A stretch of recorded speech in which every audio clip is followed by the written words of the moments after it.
Yeah, I understand microphone dynamics. Mm-hmm. Yep. You got any, like, music?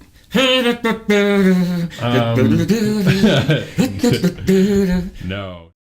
And like a red, white, and blue phoenix rising from the ashes of political bipartisanship, we are back. And this is the Salt of the Streets podcast. It is Saturday, November 17th, 12:56 p.m., episode 40. That's a 40, shorty. Yeah. You have any idea how long I've been waiting to say that? Welcome back, At least everybody. 10 episodes. Yeah. To the Salt of the Streets podcast, your one and only source for social and political commentary on weekly news, pop culture, and sports, built from the ground up for people like you and me. Join us as we discuss... Oh, the everyday normal person. I can't believe I forgot that. Yeah. Join us as we discuss life, liberty, and the pursuit of happiness, and continue our endless efforts to bridge the gap between people and information. As always, we are your hosts. I'm Colin. I am Donovan. And coming up on this week's show, we have a very special guest, Dave the Z-Man. Welcome to the Salt Street Podcast. Thanks for coming out. We're going to kind of talk to you about life, liberty, and the pursuit of happiness, among other things. And, of course, we're going to be playing the triumphant return of That's Bullshit. It's coming back. And, yeah, so all that and more coming up on this week's show.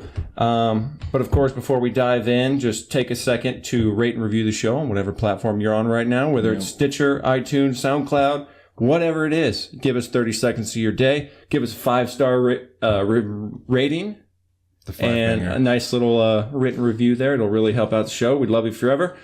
Follow us on Instagram at Salt of the Streets. Give us a like on Facebook at Salt of the Streets. Yeah. Check out the weekly blog and everything else that we post on saltofthestreets.com. Two things. We don't have the t-shirt with us. Oh, no. No, that's totally okay. But if you leave us a review and a rate on wherever you're listening to the podcast, you send us a screenshot, $5 off your first t-shirt. Exclusive fucking deal on this podcast. Boom. And then Movember. That's one of the things on the websites. Obviously, we have these stupid ass mustaches on our faces. But it's for a really good cause. We talked about it. At least yours is not like, it's not the solo stash, you know? And that's the thing that, like, that's it. That's the key. It is a definite lifestyle choice for sure. Yeah. I'm getting some hardcore delay in my headphones, so I'm going to roll naked today. It's hard to deal with sometimes. Yeah. So that's it. So we're both registered on Movember. We are. So you can go to Movember.com. You can search either of our names and find us there. But I also link the stuff in like the Facebook posts and on the posts on the websites. So you can find it there. It's a hot link in the website because I'm starting to learn how to use a computer. So there's that. So you can just click on it. Perfect. But that's it. I just didn't want to forget about that. Thank you. Because usually we got the t-shirt folded right next to right. us. We pull up the t-shirt. Yeah. So just pretend, I would get up and show you the back of my hoodie, but that's going to cause problems right now. We're doing shit. So, Dave. Yes, sir. You drew us a map to get here. I thought that spoke volumes of who you are as a person, as a man, a human being. I appreciate I've had it. to do that a lot all my life, so I have some experience at it. I know there's all kinds of ways to find me through your iPhone and all that kind of stuff. But I think the written note is not only fun to do, but it's accurate. It's more intimate is what it is. For sure. And I appreciate it. We've talked about Dave before numerous times. I would be surprised if you didn't hear us talk about you on the podcast that you listen to. Because we work together, so we spend a fair amount of time together. And you say some really funny shit sometimes. And so that comes up a frequent amount. And you've taught me really interesting stuff that I couldn't rattle off for you right now. But I certainly couldn't count them on my fingers how many things I've come home and be like, Dave fucking taught me how to do this today just by talking me through it. And I can handle this. Yeah, we've talked about you a lot. You're a really interesting guy. Well, you're in trouble. I got a lot of things that are going to break here in the next couple of weeks is what it sounds like. But I'm really excited that you're here. And like I said, there's a lot of people that are really excited you're here. We didn't talk about you coming on here because I was sick last week. Yeah. So I wasn't on the podcast last week. So I don't even know that anybody knew besides the people we told in person this was going to happen. But surprise. I think this will be a pleasant surprise for everybody. Yeah. Wow.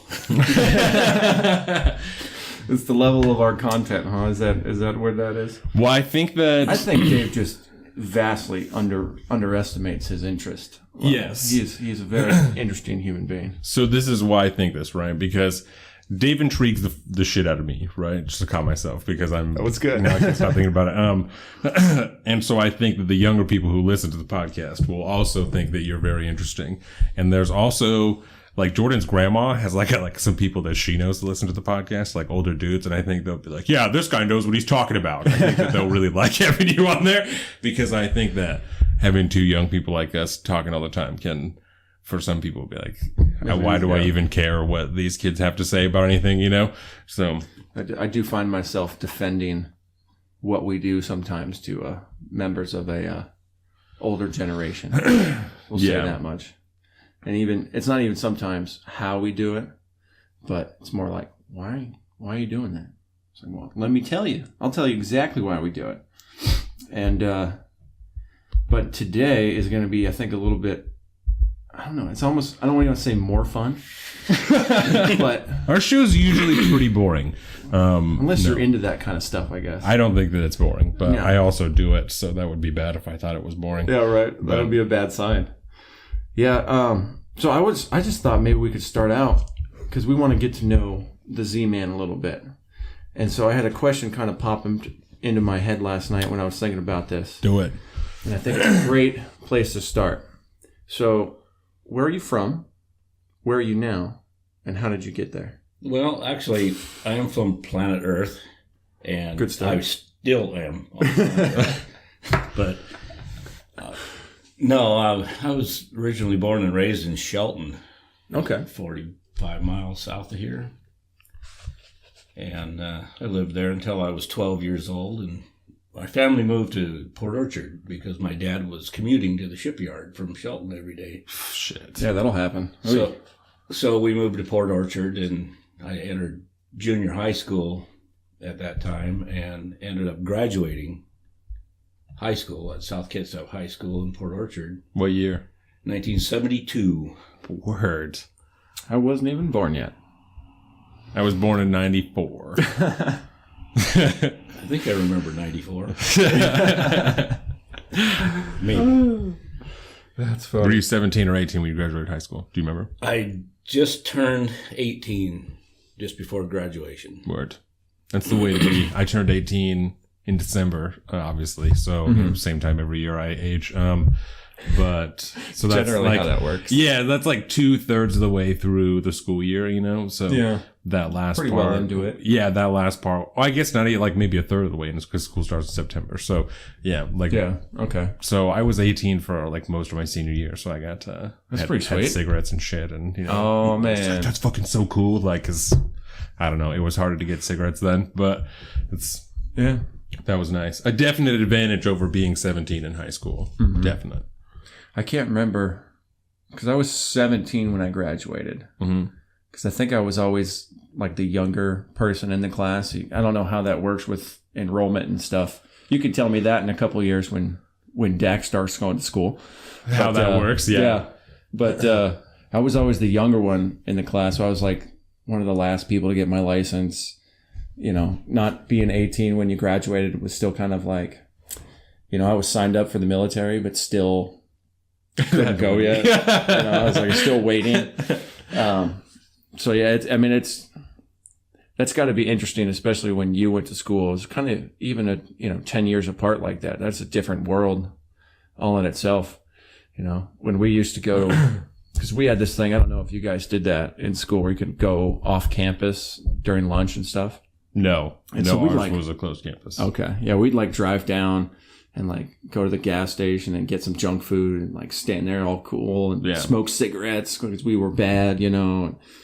But I don't know how we got cigarettes now that I think about it, because I don't think any of our friends group were old enough, because we were all, I think, 17 until after we graduated. Yeah. But yeah, it's what do you think is different, would you say, to kids growing up and going to high school now than they were back then? Well, I really haven't a clue to that because I 46 years. Yeah, that's a long time. I don't know what goes on in school these days because I'm so far removed from it. I mean, even though I raised some stepkids, they never made it through school, so I don't know what goes on there. But all I know is the kind of school that we had back then. And you talk about open campuses and stuff. Mm-hmm. Yeah. And my senior year, the seniors had open campus all the time. I mean, you could just come and go as you pleased. If you had a study hall, you could just leave, come back. But my senior year was really weird because I had all my credits filled, and all I was taking was 3 hours of auto shop class in the morning in a study hall, and then I was done for the day. And then I went to work. I had something kind of similar when I guess my senior year was like my last semester. Yeah. Senior year, I had like basic aquatics in the morning, which was amazing because you just start off the day by going to the pool and swim in labs for an hour. And then I had like one or two other like BS classes, and I was out, and then I drove to work, and I was working the other half of the day during my senior year. So my senior year, I got suspended my sophomore year for 90 days, right? And so when I came back, I had to get all my grades back up, and then I had to get it a running start so that I could get enough credits to graduate on time.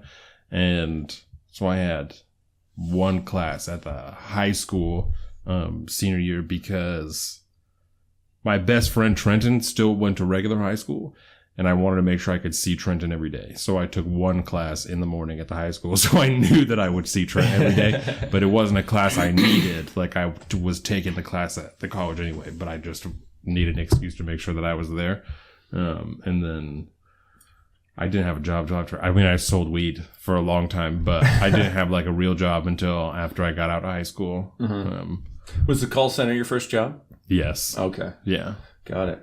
Well, on the topic of education, did you ever go to college, Dave? Oh, I took some, the lesser courses. I tried to do it. It just wasn't for me. And I've just been a worker all my life, and I've had jobs ever since I was 14 years old. What was your first job? My first real job, because I had paper routes and stuff like that when I was a kid. First one, I was 10 years old when I had paper route. No shit. And I don't even think you could get a paper route when you're 10 right now. No. But I went to work at this place it was a mobile home park under construction. And I was 15 years old and was working with a crew of 3 guys, and we set forms and poured concrete parking pads and walkways and patios for this entire mobile home park. Nice. Yeah, and that's good backbreaking work. How much money did you make? I was making $1.10 an hour. Woo! And I started, and fuck. That's what I said. But I think I got $10.50 to work at the call center. I got a raise after a while to $1.15. Woo! But I worked that summer, and I managed to save up enough money to buy my first car. There you go. How much did your first car cost? $50. $50. It was a 1955 Chevrolet, and my dad found it for me. A sailor, an officer in the shipyard had it, and he was shipping out. So he called me on the phone. Hey, you interested in this? I said, heck yeah. So I wasn't even old enough to drive yet, but we got the car home. It needed a little work, some brakes and a wheel bearing and this and that. But by the time I turned 16, got my license, I had a car ready to go that was fueled, safe, ready to roll, insured, and ready to roll. Perfect. Your first job, you said you were 15, so what year was that? Like, I don't know, do the math. 67 or something like that? 69 or something.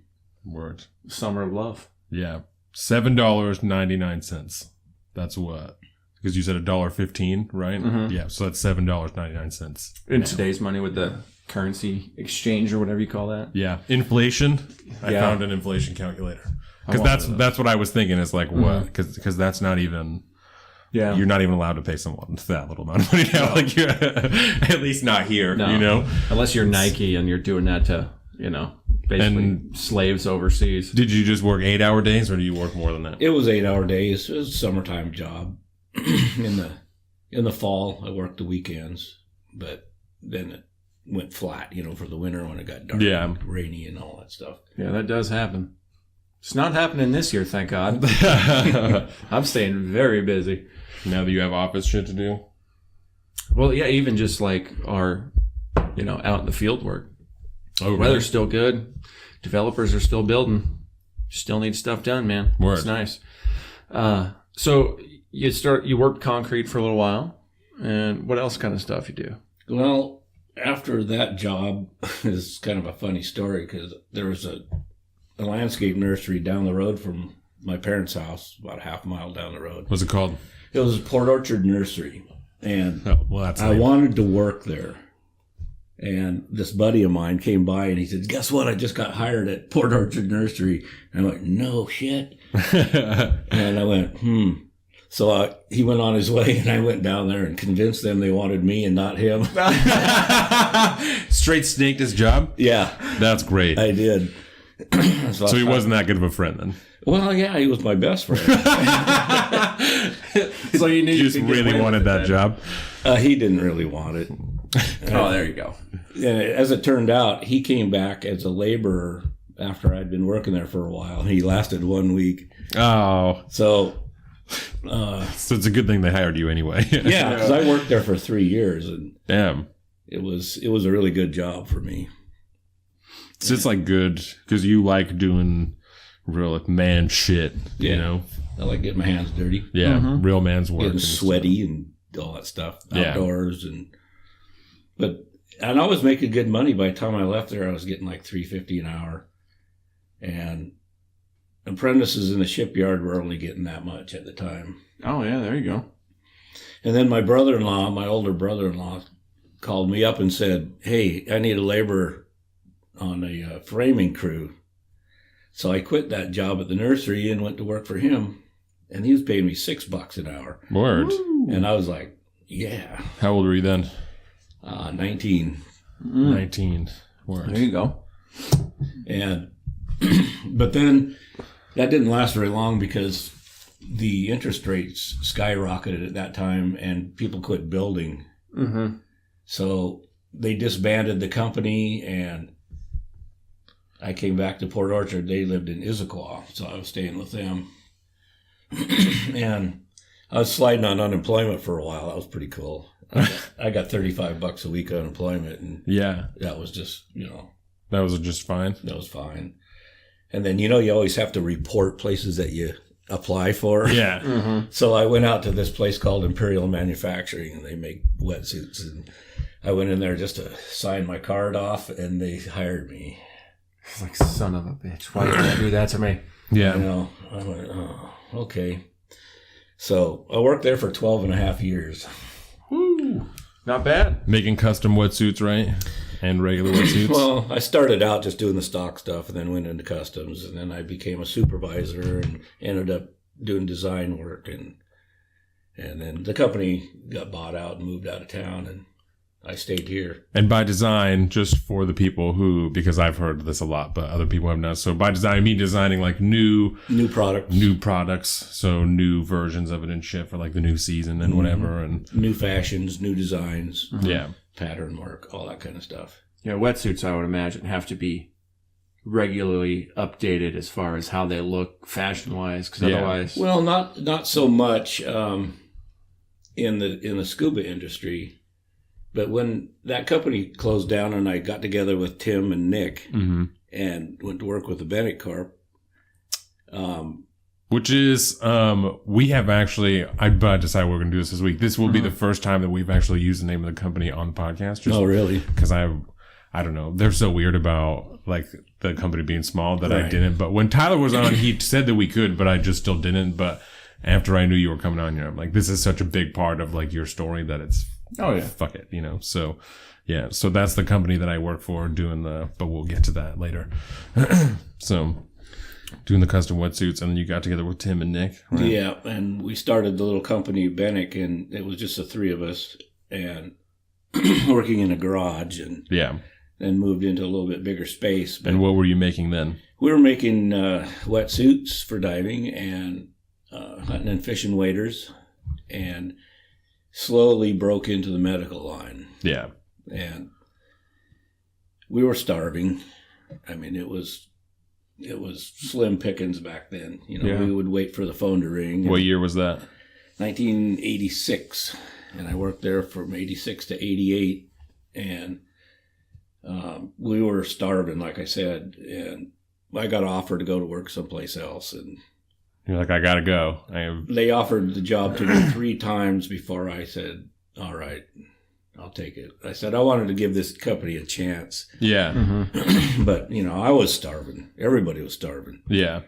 And, they offered me $10,000 a year more and you're like, well, medical benefits and retirement and all that. So, and that's like getting a whole second paycheck on top of your salary. And they understood when you were oh, like, absolutely. How could they not? Yeah. And they were struggling themselves. Right. Yeah. So we remained friends and helped each other over the years.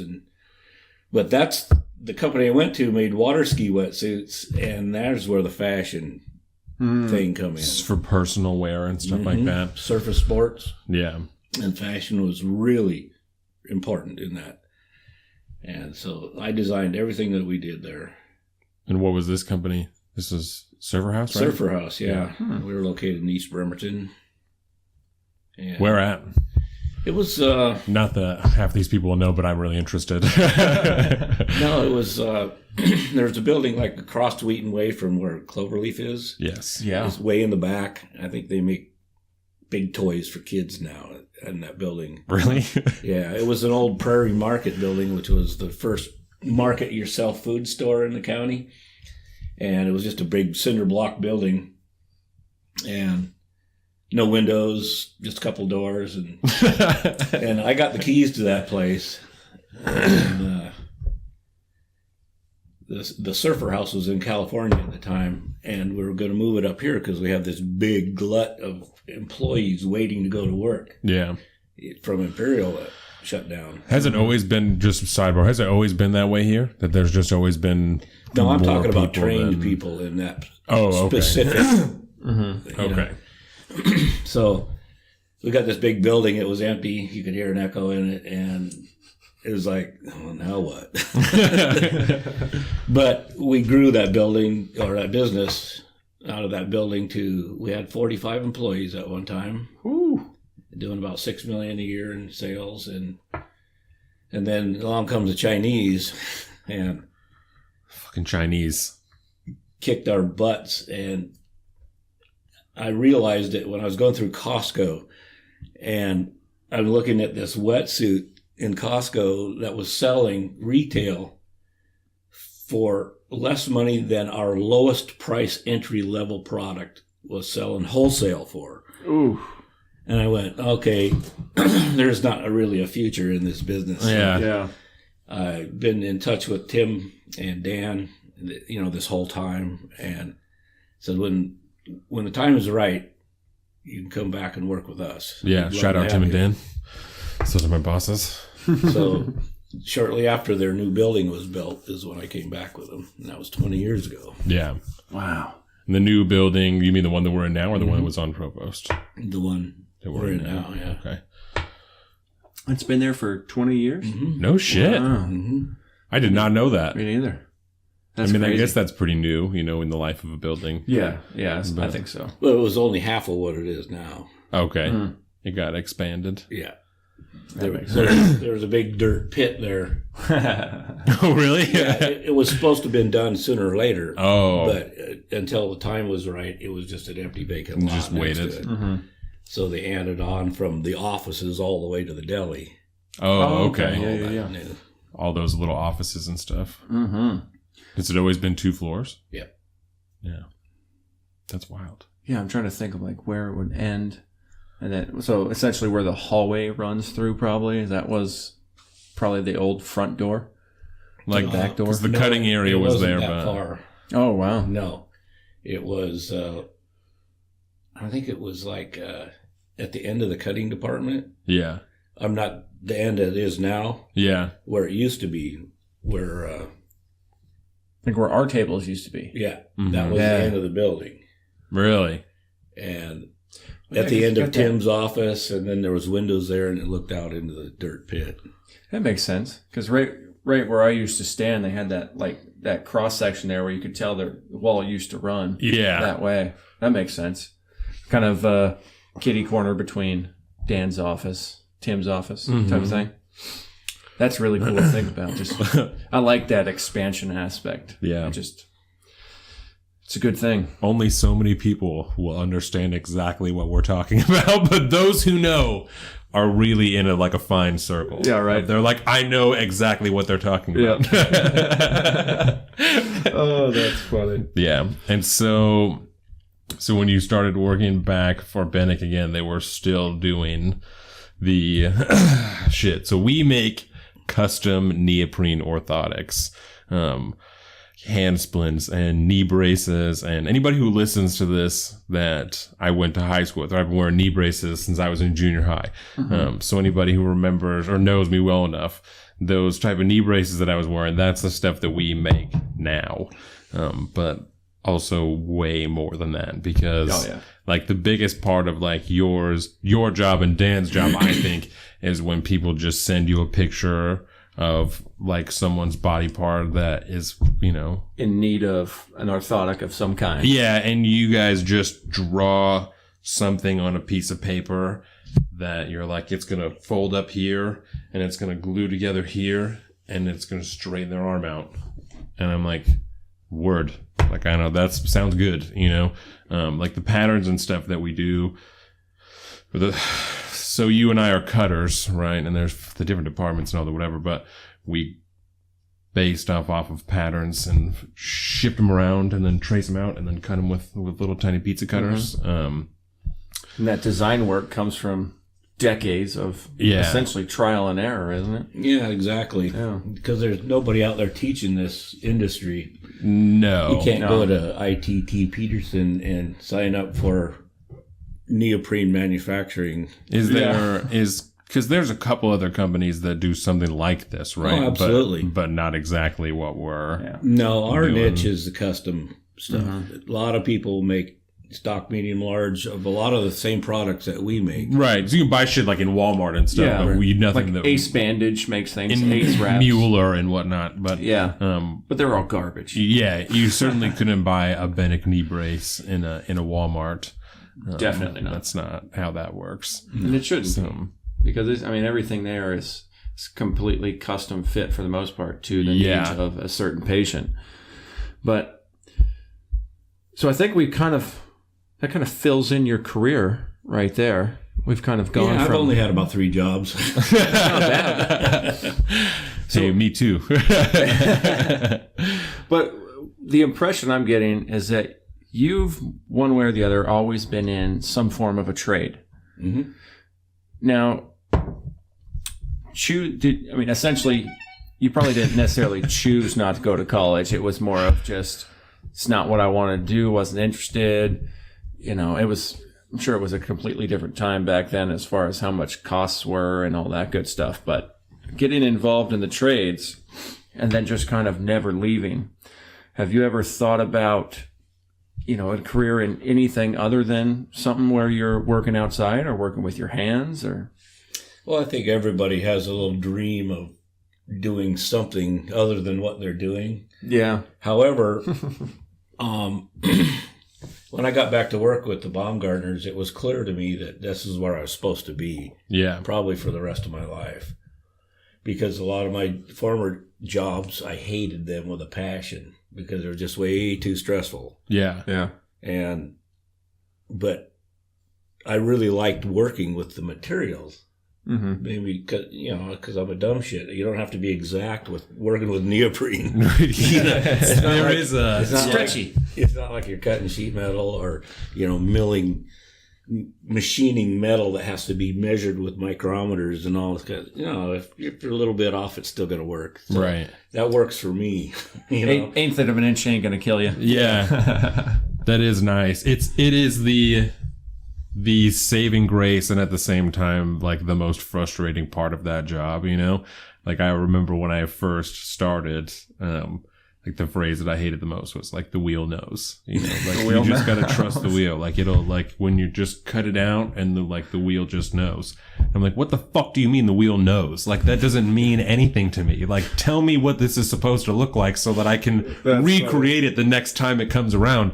Like, it's just, it doesn't work like that. But now you know.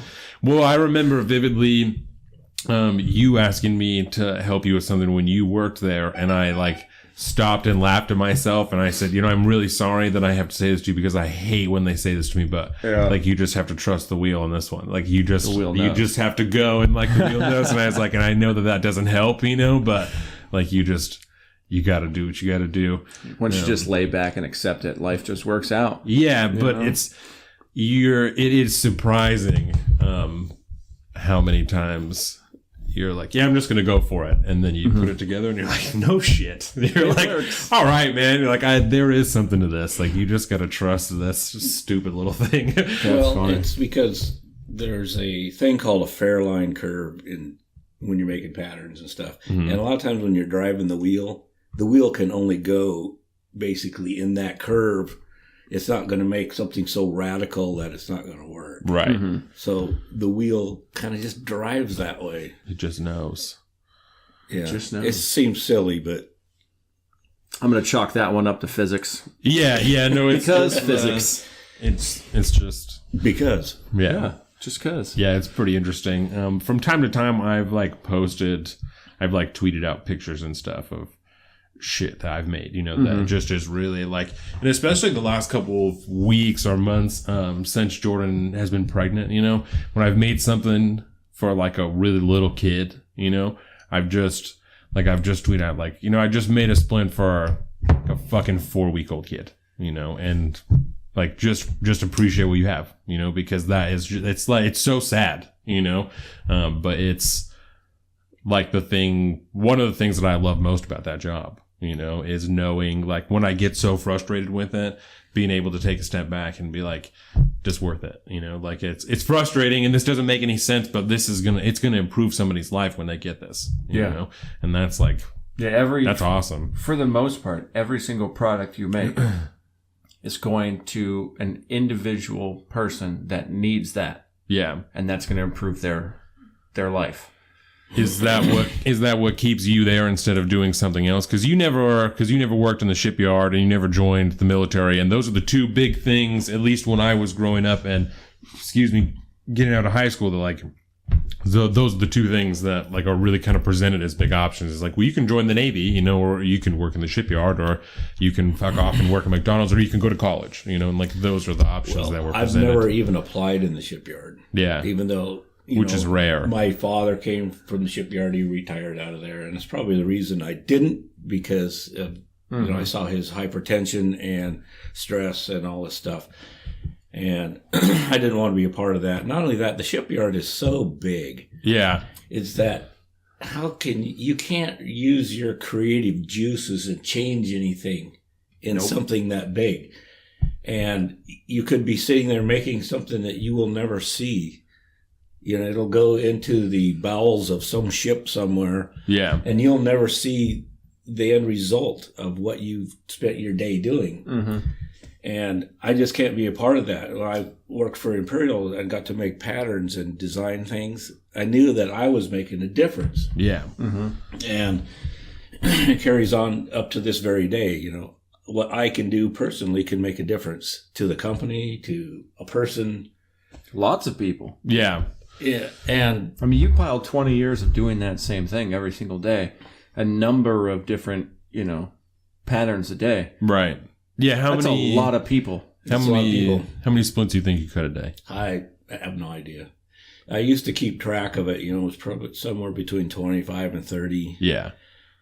And now, because of the complexity of certain things, they take longer. And some of that shit takes a really long time. Yeah. And, you know, Dan and I do most of that kind of stuff. So you can't really judge about how long something takes or how many you can do. Mm-hmm.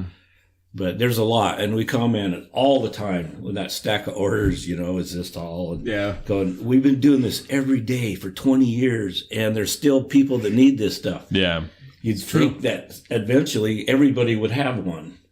There's always more people. Yeah, I know. Always more people. Well, I'm like, I don't know, like if this company dried up, you know, if for some reason Tim and Dan were just like, we don't want to do this anymore. You know, we're closing the doors. Like, we'll find you guys all new jobs, but we don't want to do this anymore. You know, like, what the fuck would all those people do? You know, because I know we would have to start our own company doing the same thing because there's nowhere else that anybody could get this same type of stuff from, you know? That's kind of a weird thing to think about because of the strength of the company. Mm-hmm. Yeah. Well, and that's why the only situation I can think is if they decide to not do it anymore. You know, I don't see it drying up like just.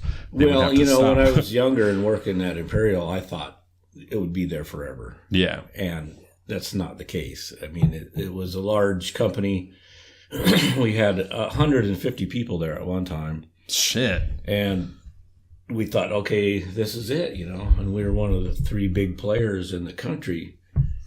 And then the market gets saturated because we're making survival suits. And once that gets saturated, then what do? And another company that was our competition was having problems too. So, and our company had financial problems and ownership problems and all that kind of stuff. We bought and sold a few times. So our competitors bought us to put everything under one roof to save their industry. Yeah. Which ultimately failed anyway. Thank you, Chinese. Well, I mean, that's a real thing when you think about it, because when did China really start their turnaround? Late 80s, they probably started putting state funding behind manufacturing and just really started to kick things into high gear. And that's why we joke around about it every day now that everything in America is made in China. But you got to think, if you go to the Northeast, like I used to live in the Northeast, and you would drive by old towns in Massachusetts or one of the towns my dad grew up in, a little place called Mechanicsville, New York, right up on the Hudson River. Mechanicsville? Yeah, Mechanicsville. Yeah. Really? Yeah. But there was old manufacturing plants that they're just empty now, gone. Manufacturing in America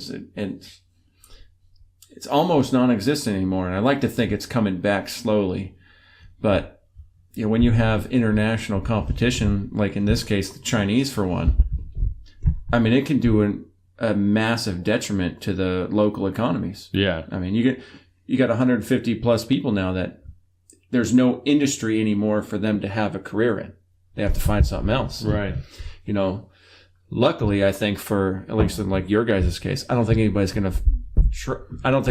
can touch that niche market. I think that's a pretty safe place to be at. Yeah, we do too much. Yeah. We're too customer service oriented, and all the one-off stuff that we do, it just can't be done overseas. Mm-hmm. And so we're very fortunate in that regard. Yeah. I had to call someone yesterday, Thursday. Was the first time? First time here, yeah. I've had to personally place a call out. I have spoken to other people before, but I told Dave, ever since I worked at the call center, I have no problem talking on the phone. I'm very adept at it. After working there, I worked there for 1 year and 8 days at the call center. I got really good at talking on the phone. I worked a lot of overtime and a lot of 10-hour shifts and stuff like that. So I dealt with a lot of really difficult people. I got really good at that. But because I did that, I fucking hate talking on the phone. I just don't want to do it. You know, I just don't. I'm like, yeah. That's why I don't work in the front area with the girls, because I'm not interested. Like, if that was a job, I would have taken it. I'm like, no, I will find another job. But where I don't have to be on the phone. Yeah. I found the hard part about talking to the customer or the therapist was that back when I wasn't well versed in anatomy and all that. Yeah. Oh, yeah. And all the terminology, they would start rattling these things back to me and go, wait a minute. You got to talk English. I work in a factory. I'm not a doctor. Okay? Right. And so, but, you know, they understand. Yeah. And you just explain to them, we're asking these questions because we want to get it right for you the first time. Yeah. So, you know, talk to me in English. And I think that might be the only thing that makes me nervous is that I don't know, just some 23, you know, nobody who's 45 years old wants to hear that some fucking kid is trying to make their thing that they want to get, you know, that just, I don't know. It just doesn't carry a good context. Well, just BS. Good connotation. Hey, look, I've been doing this for 25 years. My voice is deep enough on the phone. I could probably get away with it. Yeah. Yeah. I've been totally doing this for a long time. Okay. But I'm not a doctor, so yeah. But I play one on TV. I didn't really think about that. I don't know. I try not to lie, so like a lot of times being dishonest, not that I don't ever lie, because I also. Well, it's not necessarily dishonest. You're just avoiding points of the conversation that we don't need to talk about. Right. Not important. Just listen to my voice. Yeah. I got a nice deep voice. Don't need someone to be like, well, just let me talk to your boss. Fuck you. I got this, okay? I got this. I'm like, man, I screwed that one up. I don't know how to fix it. Yeah, most of the people, though, are really appreciative that you called and asked. And yeah. Oh, yeah, I would imagine. But, you know, someone didn't get laid last night and they're really pissed off. Yeah. They don't want to deal with you. Yeah. Everybody's got bad days, man. Yeah. Everybody. Mm-hmm. And you just might have to be the guy that calls them on that day. Yeah. Oh. That's like my worst stories from the call center is like I had maybe just like 2 or 3 people that just said like really terrible shit, you know, just really, really terrible shit over really menial things. And like one person was like, I hope you get fucking cancer. And you're like, whoa, like, are you fucking serious, man? Like that you have gone quickly. And at that point I told that person, it was a woman, and I said, ma'am, I'm 19 years old. I said, I am sitting in a call center in a completely different state from you. It's like, I have nothing to do with what happened on this bill. It's like, I am absolutely just trying to do my job and help you with this. Like, I am so sorry that you're this upset, but come on. Like, you gotta figure some shit out. You can't be talking to people like that, man. It's just not, that's crazy what people are willing to, it's the same things like being on the internet, you know? Like, when you're on the phone, people will say crazy shit that there is no way they would say to you in person, you know? Because I felt very comfortable at that time being very similar size that I am now. I'm like, half of these people, if they were standing in front of me in the store, there is no goddamn way they would say that to me. Like, there is no way that they would say that to me, but they don't care because they're on the phone, you know? Weird. I feel like, I mean, in today's world, how many calls on your cell phone a day? Sometimes it's not every day, but sometimes it's multiple times a day where you get like a scam call or some recorded message from somebody trying to, you know, scam you into something, you know? And so I feel like at least once a day, I hear somebody just go off to some recording or somebody trying to sell them something and then just hang up the phone. Yeah. I don't know why I did this. Nobody does that anymore, but it's weird. See, I'm glad I'm not the oldest one on the podcast today. Make you feel a little bit better. You're not even close. I know. Young Donovan likes to remind me how much younger he is than me some days. Just like when we talk about, if he talks about something he did in high school, I'm like, oh, what year was that? And he's like, oh, that was fucking 2003. And I'm like, I was in the 3rd grade. And he's like, oh my God. He's like, why are we doing this together? I don't understand this world anymore. Yeah.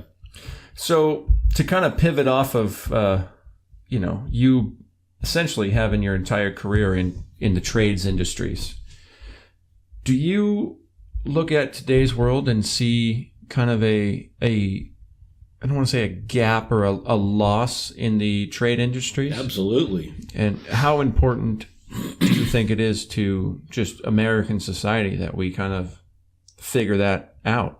I think it's real important. I mean, I was watching this news article about Hurricane Harvey and them having to rebuild. Oh, yeah. And they can't find the tradespeople to do the work. So they're importing them from other states. And then that puts a void in our community for the services that we need. Yeah. And there's just not enough people going into the trades. And because I think I told you this once before, I mean, back in my day when I was young in high school, the big campaign was to work smarter, not harder. Yeah. And they had a poster there, this guy in a cap and gown and is, you know, all happy with his diploma. And this other guy on the other side of the poster was gross, grubby, dirty.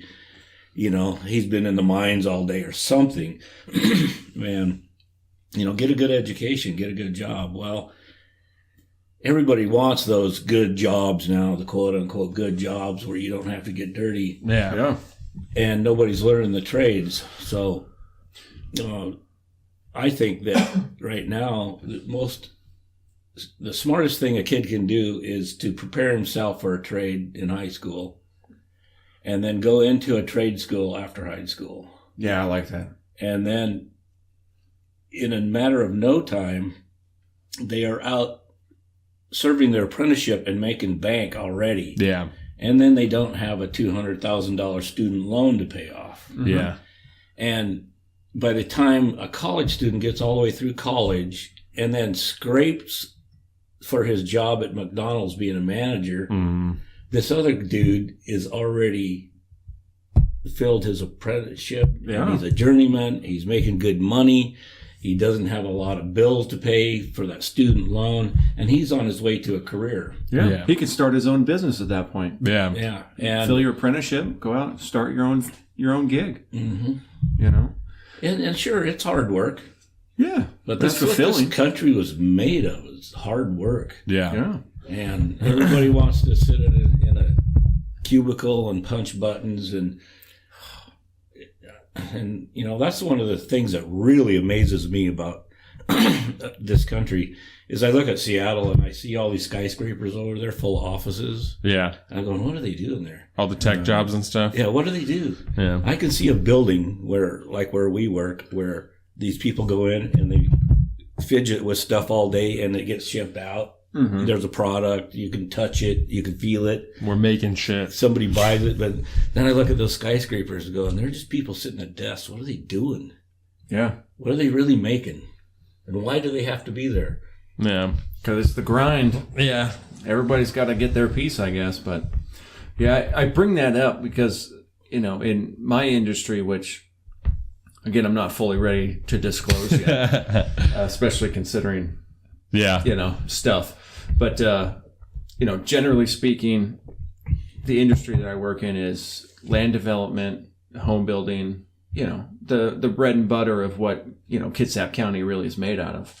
It's the same industry that was hit particularly hard during the last recession, and tons of people lost their companies and their jobs and so on and so forth. And I'm noticing, at least in our industry, we have at the very pinnacle of where you can be at, you have to be licensed by the state to be essentially it's very similar to like an engineer if you're a licensed engineer. But the average age for a licensed, person in our industry is like 55, 60 years old. No shit. Yeah. Which means in another, 10, 15 years, they're all gone. They're all going to be gone. Yeah. And there's very, very little people my age that are getting into that particular trade, because it's kind of a crossover. What I do is it's kind of a crossover between like a standard, physical with your hands trade, kind of half and half with, legal technology stuff. And a lot of office work and stuff with that too. But I don't know what our future is going to look like, but when I look at home builders, framers, electricians, plumbers, a lot of the guys that have been running all the local companies and stuff, they're not getting any younger. And you see a lot of people that are starting to retire now, and nobody's picking up the reins. Well, and I think that part of that, and I don't know whether or not you and I have talked about this on the podcast or not, we probably talked about it in regular life, but I know that when I was going to high school, right, there was almost a connotation of like the local trade school or vocational school is called West Sound Tech, and you can like go there half and half with high school, and then your senior year you can go like mostly to West Sound Tech. And I knew a bunch of kids that did that, but it like carried this connotation of like, oh, well, those kids, like they're almost like not even fucking smart enough to be in regular high school. They got to go and do a trade because that's like what they have to do. And like that's not what like good kids are doing. Like you're going to West Sound because you're fucking up. It was the same idea. The bad kids went. It was like West Sound and the alternative school were like the same thing. Well, you're right. I mean, back in the 70s, like I was saying, they were pushing people for college educations and not the trade schools. And the trade schools had a stigma about them, that you're not smart enough for college. Right. So you go to trade school and like you're some kind of a lesser human being. Yeah. And which is, they're smarter human beings. Yeah, because I those kids that I went to high school with, I knew them and I knew that they weren't dumb. They just were doing what they wanted to do, you know? Mm-hmm. And I knew a bunch of kids that came out and they were doing like automotive repair and auto body repair and carpentry and stuff like that. And they got out and they're making, you know, $15 more an hour than I am right now because they're like, I'm on this. Like, I know I got this, you know, I came out of this with all this certification, all these certificates and whatever, and got a job, you know, fixing cars, and now I'm doing something that I love and I'm making a really good money at it, and I'm going to do it forever, you know. And the best thing about a trade is another word for a skill. Yeah. You have a skill set that not everybody has. And it's unless you're Z-Man, you're truly a jack of all trades. Yeah. In our world. A little bit of everything. Yeah. And I mean, if your water heater breaks, what is that $200,000 college degree in business management going to do for you? Right. Nothing. Hopefully you've got a paycheck big enough to call the local plumber to come out and fix it for you. If you can get a plumber to show up because they are in demand and there's not enough to go around. Yeah, and he can't be there till next week, so you're going to have to go. Next week would be a miracle. Yeah. 2 months from now. Yeah. I think it was right after Morgan and I recorded the show last week. I had like the worst headache of my whole life. So if you listened or watched last week's show, that's why I was off my game, FYI. But we get done, she goes back to the house, and I think we were going to go over and watch the Seahawks game over there, and I was just, I can't, man, I'm hurting too bad. I got to like lay down or something. And not half hour later, the electricity in a corner of my house, so essentially one wall in my house, just goes out. Just stops working, all the plugs, all everything. Everything. Couldn't figure it out, had no idea what was going on. Thankfully, my older brother, my half-brother, is an electrician, has a nice little electric company in Paulsbo. Yeah. Shout out MD Electrical. And so I called him up like in a panic. I was like, dude, I don't know what to do. I checked all the breakers. I did the very little I know how to do, but now I need an electrician. And so he just walked me through some stuff, and bing, bang, boom, fixed problem. But if I had to actually call an electrician, they first of all probably wouldn't have been able to come out that day because it's Sunday. Lucky if I'd get anybody at all. Right. And then how long I'd have to wait. I'd have to pay probably $500-600 just for somebody to come out and take a look. You know? And so it behooves people to get into the trades, because when you have a problem like that with your house or whatever, you can call somebody. Somebody might be available. And if they're not the only gig in town, it's not going to cost you an arm and a leg. Yeah. It helps everybody. You know, not only that, you know, and you learn a trade like electricity, be an electrician and plumber and all this kind of stuff. Carpenter. I probably shouldn't say this, but, you know, there's a lot of side work available out there. Definitely. Yes. That's how a lot of people... Craigslist is a great thing. Yeah. Well, that's how a lot of people start their own businesses. Mm-hmm. So I got the skill. But once you retire and you still want to remain working a little bit, like I know people that are retired in the trades that work some extra just to fund their golf habit. Yeah. You know, and so it's something you can take with you for the rest of your life. My Uncle Bobby, shout out Uncle B, he was like our handyman the whole time that I grew up. Anytime anything was done in my house, Uncle Bobby came over and he was the one doing it. You know, I mean, he added on to my grandma's bathroom in her downstairs and like built a sunroom and stuff like that on her house, all kinds of stuff like that. I was like, I got this, I'll handle it. And he was retired. Like the whole time he was retired, you know, but that's just what he did. He just had these skills from the jobs that he had before and was able to continue to make money, and was super old and still doing it, and was like, I'm doing good. So did it, added on to his own house, you know, just because he's like, well, why not? One of my bosses officially retired Friday, so yesterday. Yeah. He'll still be in on Monday. He's still going to come in and work a few days a week probably. That's what he does. It's his trade. It's his life. I mean, he wouldn't, even if he was to get away tomorrow, he might be able to take a 2-week vacation. Right. But then he'd get the itch and he'd want to go do something again, you know? You know, that's a nice thing about trades. It's not always just work. Yeah. You know, not necessarily going to the office 9 to 5 and sitting at a computer and blah, blah, blah, blah. Getting out there and doing stuff that you might actually enjoy. Yeah. Building houses, I mean, there's a part of it for some of us that think it's fun. There's something to be said from creating something from nothing. Pulling a piece of neoprene out, cutting some stuff out, gluing, stitch, boom. Now you have a useful object out of just a stretchy piece of fun fabric. Yeah. Essentially. That's...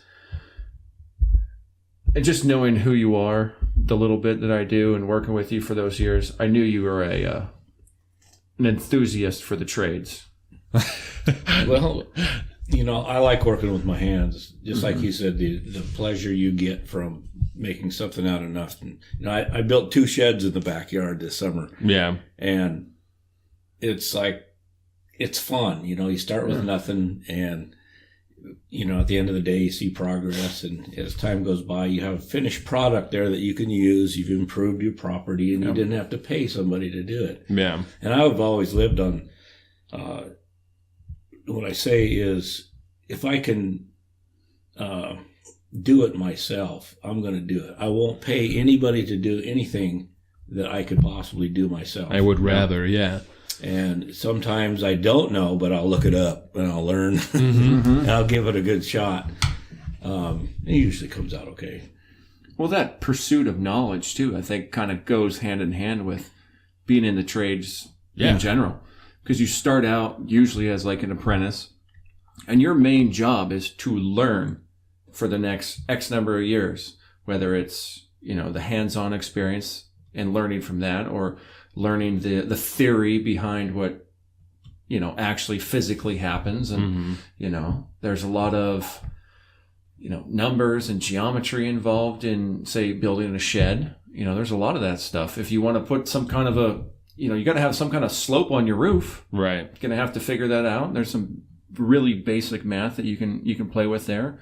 Or you can just kind of size it up and that's the way I used to do it. A lot of it is just plain old good old common sense. And unfortunately, there's a large population around that have none of that.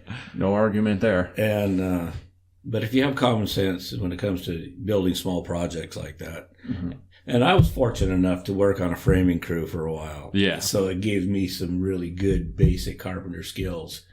And I actually worked for one person that we built one place from the footings of the foundation to the formica on the countertops. Oh, that's cool. So I got my hands dirty in every aspect of laying brick,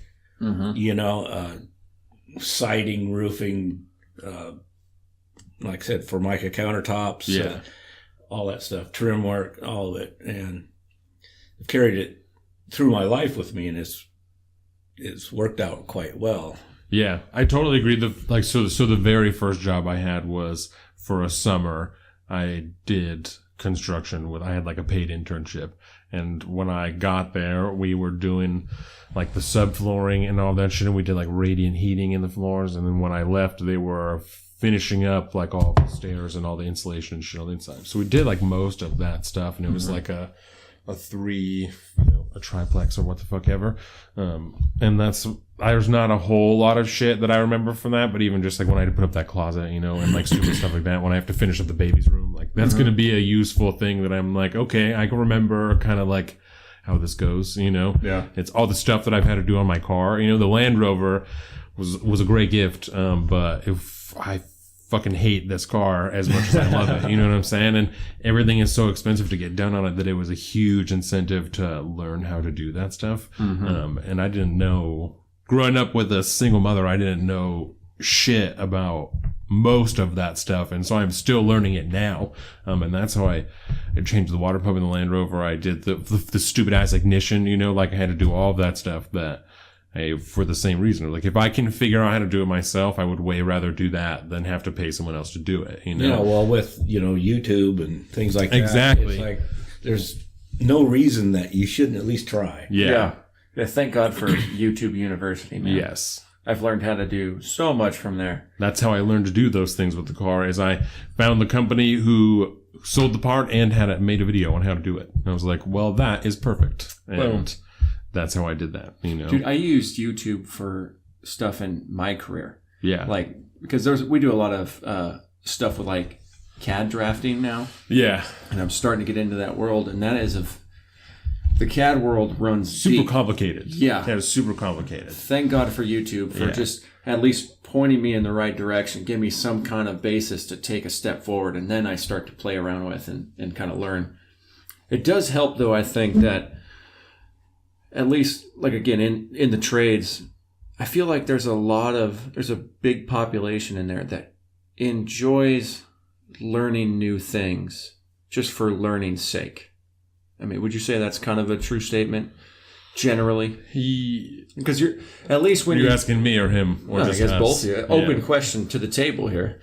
I think so. I think that's why I have this stupid game that we play, and that's why I spend all this time learning politics and reading all these books and doing all this stuff. I know all kinds of stupid stuff that bears no relevance in my life and doesn't change anything, makes people laugh when I tell them, or like just makes people smile or whatever.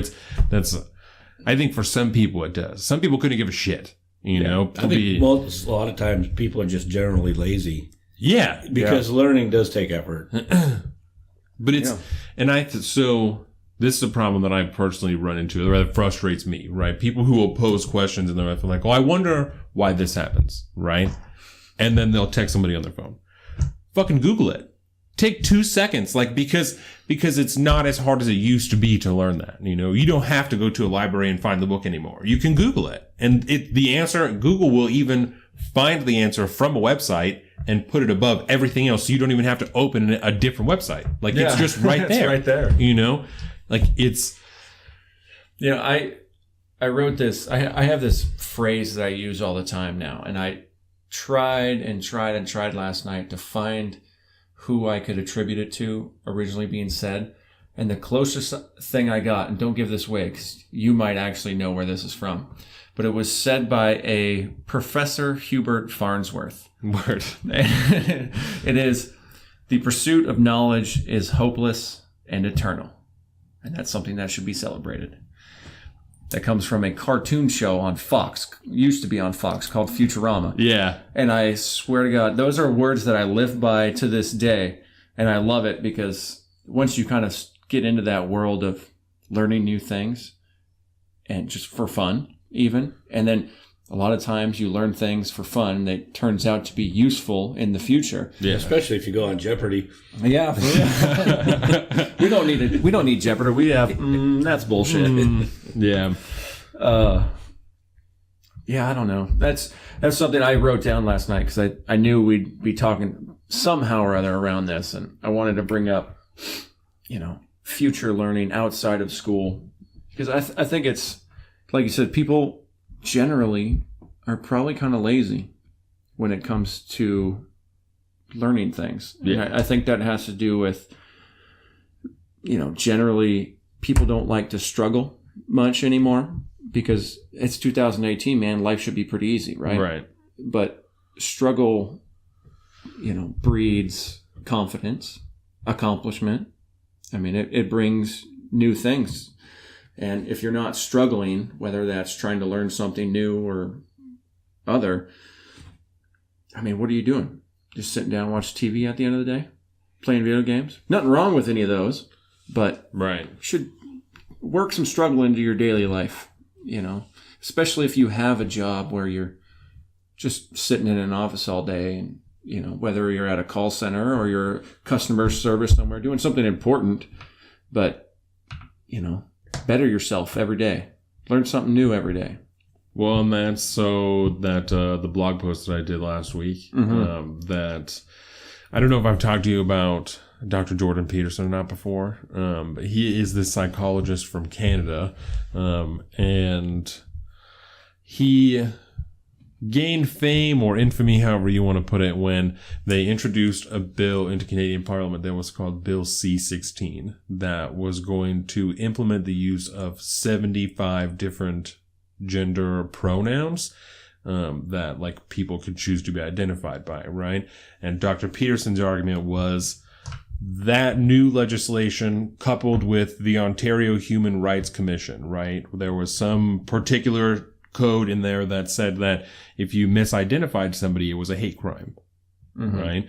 And so he's saying that this new bill coupled with this part of the Ontario Human Rights Commission, if you accidentally misidentify somebody, they can sue you for hate crime and you could be sent to prison for accidentally misgendering somebody. You don't even know, right? So he goes and he testifies in front of Parliament. He's like, you have to understand, right? He's like, I'm not saying that everybody is going to make this case. I said, but the idea that we're even allowing that door to be opened, it's like, we can't do that, you know, and the bill got passed. That's something that exists in Canada now today. And so that is something that is a possibility. Would an example of that be like a transgender person and somebody calls them sir? Yeah. Or something like that? And you don't even know, but they can go and they can say this person, you know, it's discrimination, and discrimination is a hate crime under the Ontario Human Rights Commission. And so you can say this person discriminated against me. That's a hate crime. And you could be sent to prison for accidentally using the wrong pronoun. It's called,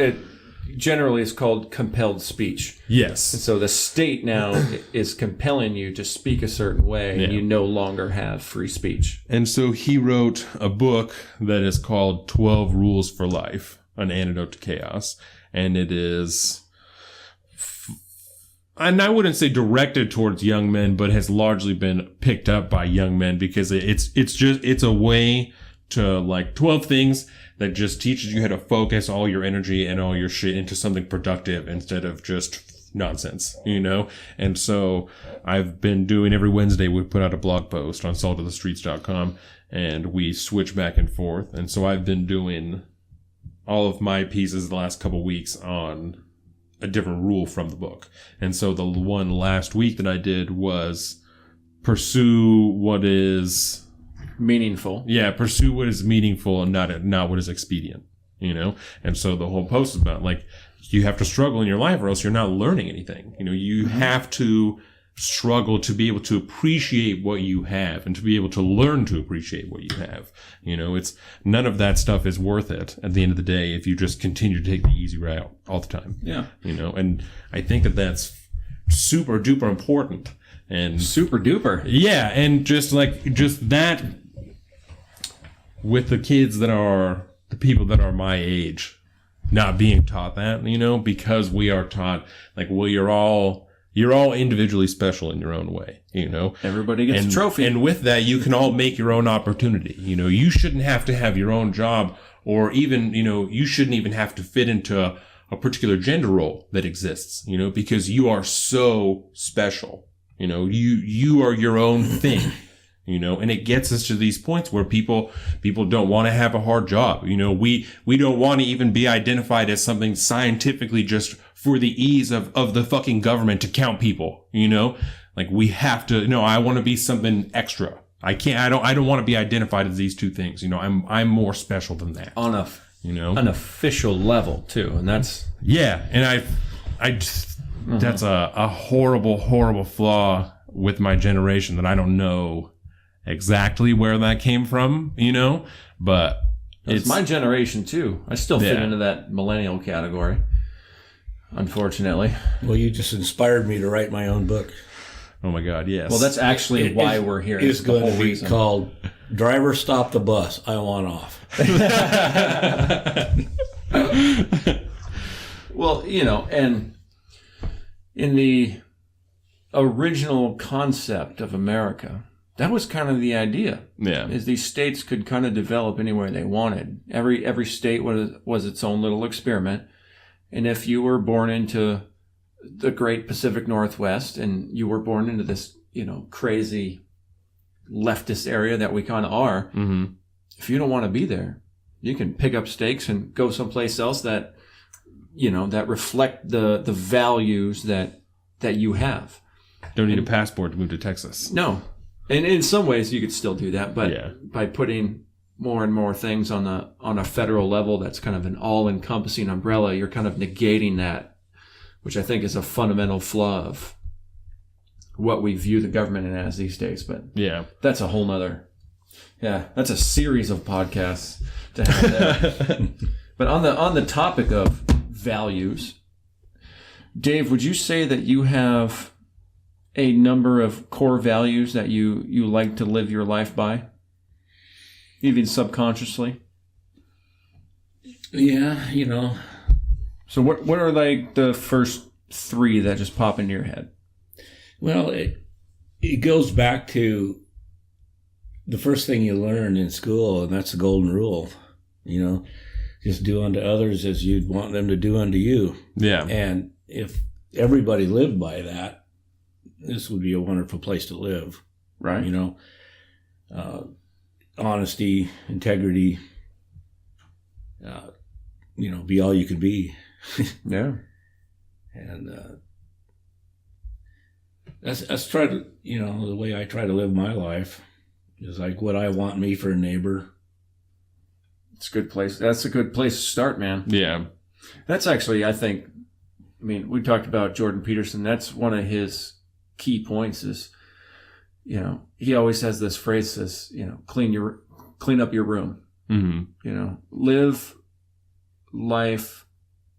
Well, I don't know if I want to phrase it that way, but yeah, essentially do the best you can in your life to square yourself away. Yeah. And that way you could be a good example for everyone else. And, you know, and if you try to do the best you can every day to live, you know, to have a clean room, you know, the people that encompass your life might try to do the same. Well, I try to live that way too in my relationship with, you know, my woman. I've always tried to do that. And that is, you know, wake up every day and say, what can I do today to make her say, I'm glad I chose you as a life partner. And rather than, you know, some people have a tendency to pick and beat up their spouses or significant others. Mm-hmm. And or things just get mundane and you get stuck in a rut. But you just got to say, you know, what can I do today to make her life just a little bit better and make her happy that I'm with her? Yeah. And if you constantly repeat that to yourself, it becomes part of your way you live. And it doesn't have to be a whole bunch of stuff. Right. It's just like one little thing, like easy stuff. You know, picking up the dishes, Yeah. letting her read her book, or, you know, just simple things. Plate of breakfast. Yeah. You know what I'm saying? Just little things like turning the covers back for her, you know. Mm-hmm. Just little things like that. It just makes people's lives just so much better. Yeah, absolutely. It doesn't have to be, you know, the new Mercedes-Benz or a trip to Hawaii or whatever. Right. It's just the little things on a daily basis. So it's the little things that can make it and also like put you over the edge on a bad day. You know, if you're having a shitty day and then one really tiny thing happens, then you're like, fuck it. You know, I'm done. I'm over this shit. I'm going to bed. Like I'm done with the day, you know, but if you're having a terrible day and you come home and someone has cooked dinner or they put away the dishes, you're like, that's nice. You know, that's what I needed today because my day at work was such trash or whatever other things happened today. You know, Rule 32, man. It's all about the little things. Yeah. Cherish the little things. Because that's what day-to-day life is. It's, like you said, it's not that maybe once in a lifetime trip to Hawaii or something like that. Right. That's not going to do you any good if you can't stand waking up in the morning, you know, or going to bed at night, you know. It's little things like whoever's the last one out of bed makes the bed. Yeah. Stuff like that, you know, that could make somebody's day.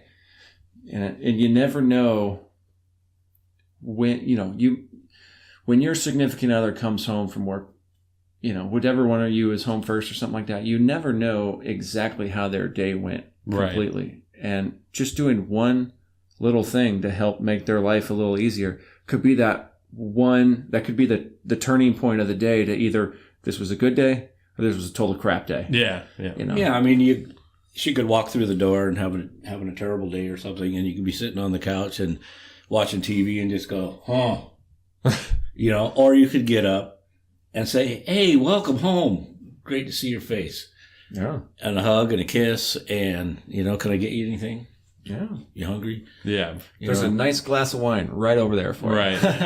It's been breathing already. Yeah. So those things is what make the world a good place to live in. Yeah. And beer. You guys want more beer? Yes. Okay. You want me to go get it? Yeah. Okay. Well, while Don is up, let me ask about one of the things that makes you happy in life, Dave. And I'm assuming other than beer, music. As long as I've known you, you've always been active in bands or music in some form. And, you were kind enough to give us a little tour of your nice house here, and you showed us your little practice space downstairs with the drum set and everything. And you have a show coming up. Is it tonight or this weekend, you said? Tomorrow afternoon. So how long have you been playing music? Well, I didn't get started in it until I was in my 50s. Really? On a serious basis. Interesting. Yeah, and was involved with a couple of bands over that stretch of time. And it's interesting because we're going to play tomorrow at a fundraiser.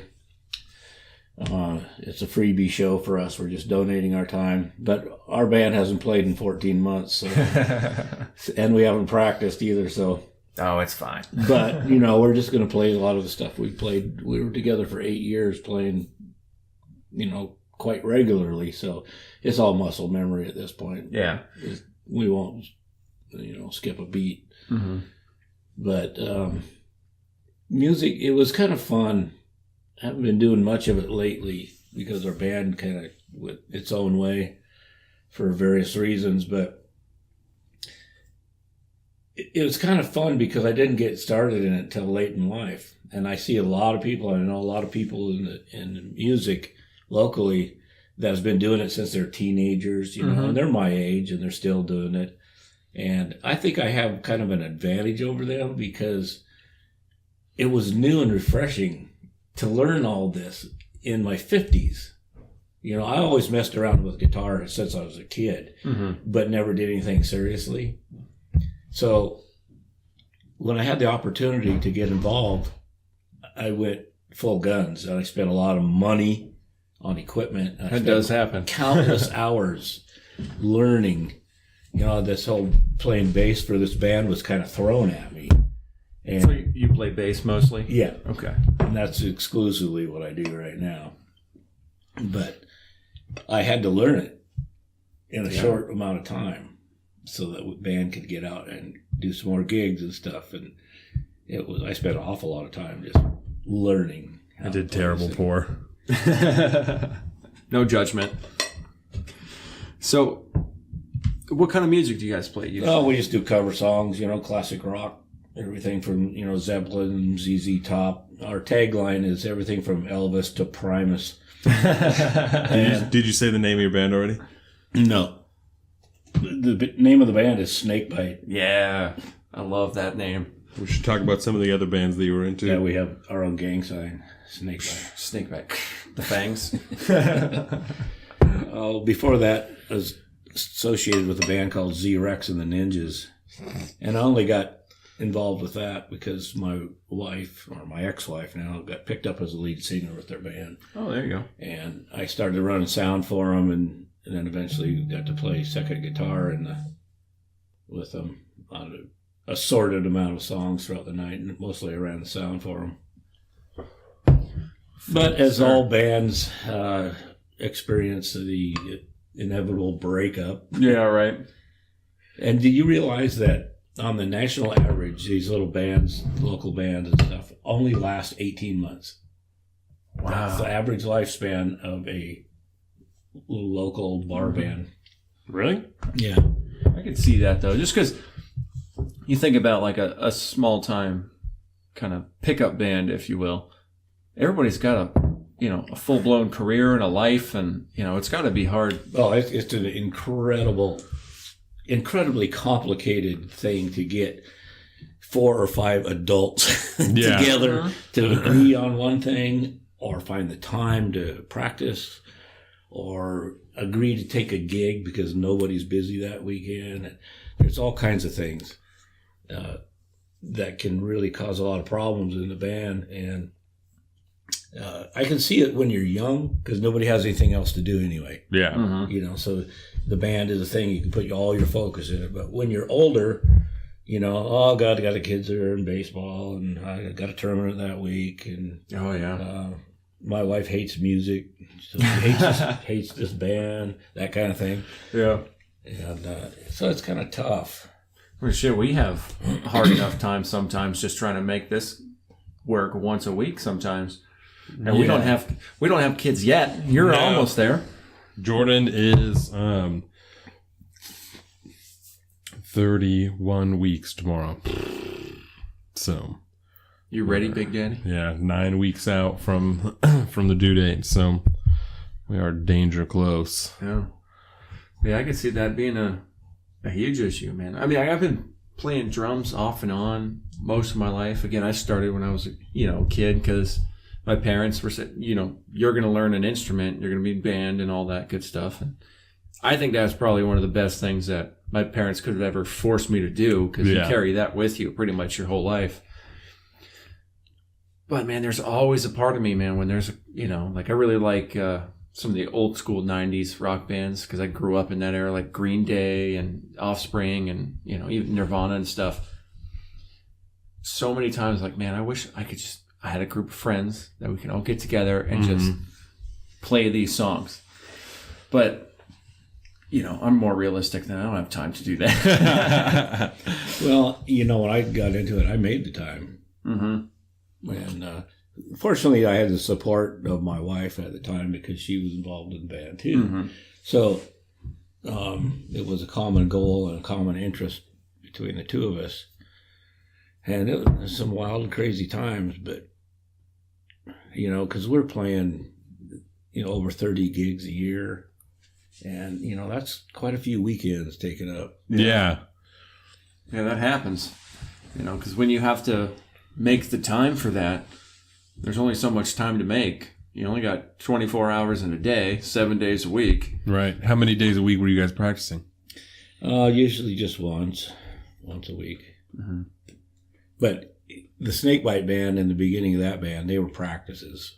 We would practice on Saturday from 9 in the morning till 6 o'clock at night. Damn. So it was a whole day devoted to that. Going home, your fingers are bleeding from playing guitar all day. But we were trying to get enough music together so that we'd go out and fill a night. Yeah. So it took a lot of practice. Then after that, it was a few hours on Saturday, whatever. Yeah. Mm-hmm. Or a weeknight or whenever it was, but haven't practiced in a long time, so tomorrow should be really interesting. You guys gonna get together and do like a show up early and Nope. Jump right into it? We've been trying to nail down a day that we can practice since we found out we were going to do this. Mm-hmm. And no, I can't make it that day. How about this? Nope, can't make it that day. Nope. Blah, blah, blah. So it's coming down to, we were supposed to do it last Monday night, and our guitar player said, oh man, things are crazy here. I can't make it. So I guess practice is going to be at the show. Yeah. No pressure. No pressure. And so this is a fundraiser? Yeah.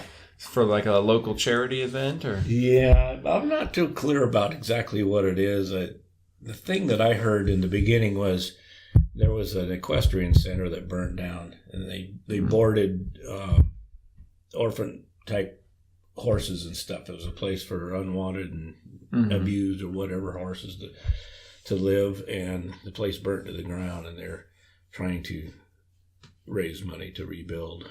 That's cool. I'm always down for it. That's weird. That's super sad. Well, the person that organized it was part of his family or friend, or I don't know how he's associated with it, but he's a good friend with our guitar player. So the guitar player organized this event and asked our guitar player if we would be interested in doing it. And of course we said yes, because we're suckers for free gigs. Heck yeah. At least with the free gig, there's not too much pressure. You just have to worry about everybody there. Thanks, man. Yeah, no problem. I do what I can to instill confidence. Well, that's what I keep telling myself. Hey, they're going to get what they pay for, right?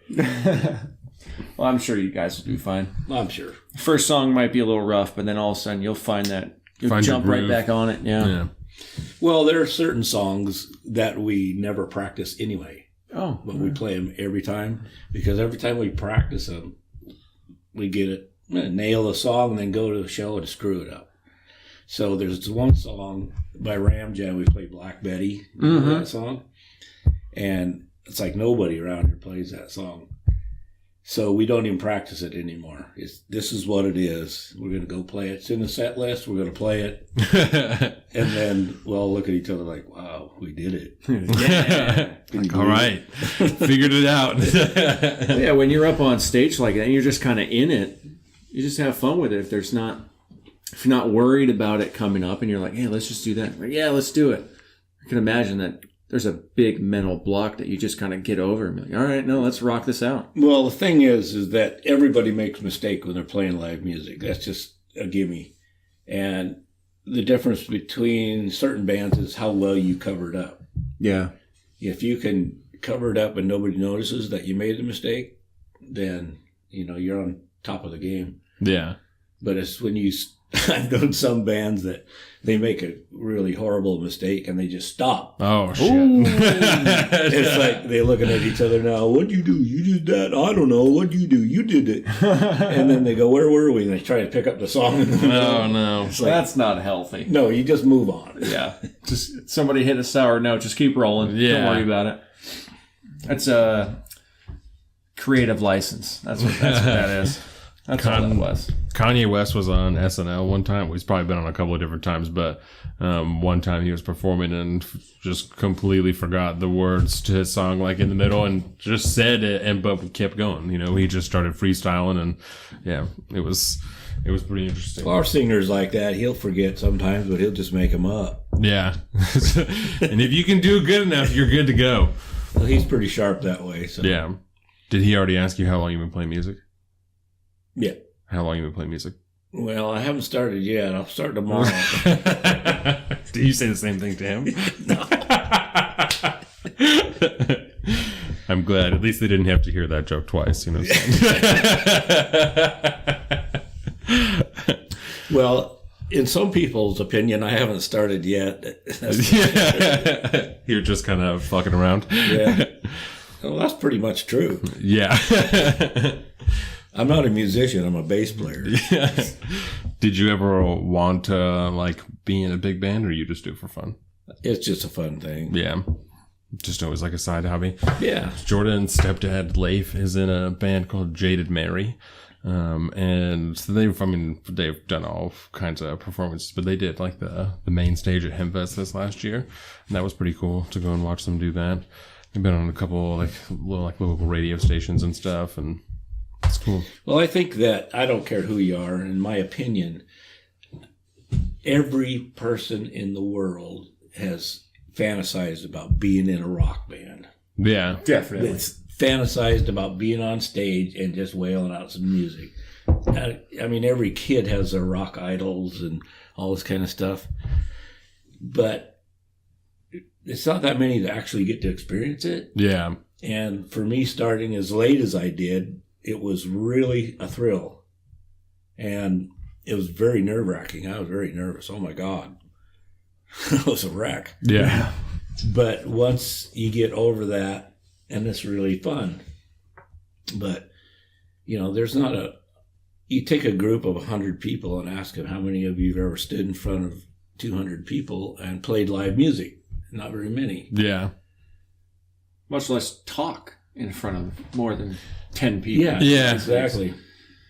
Or, like in my case, if I could ask how many people's been 145 feet under the surface of the sea with scuba, and how many you think could say, oh yeah, me? No. How many people's jumped off cliffs with hang gliders, Yeah.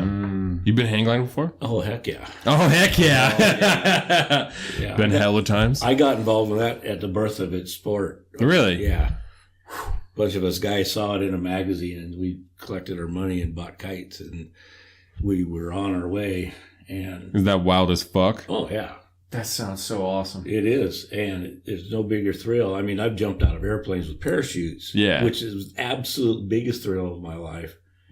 But jumping out or jumping off a cliff with a hang glider is totally different because it's pilot error at that point.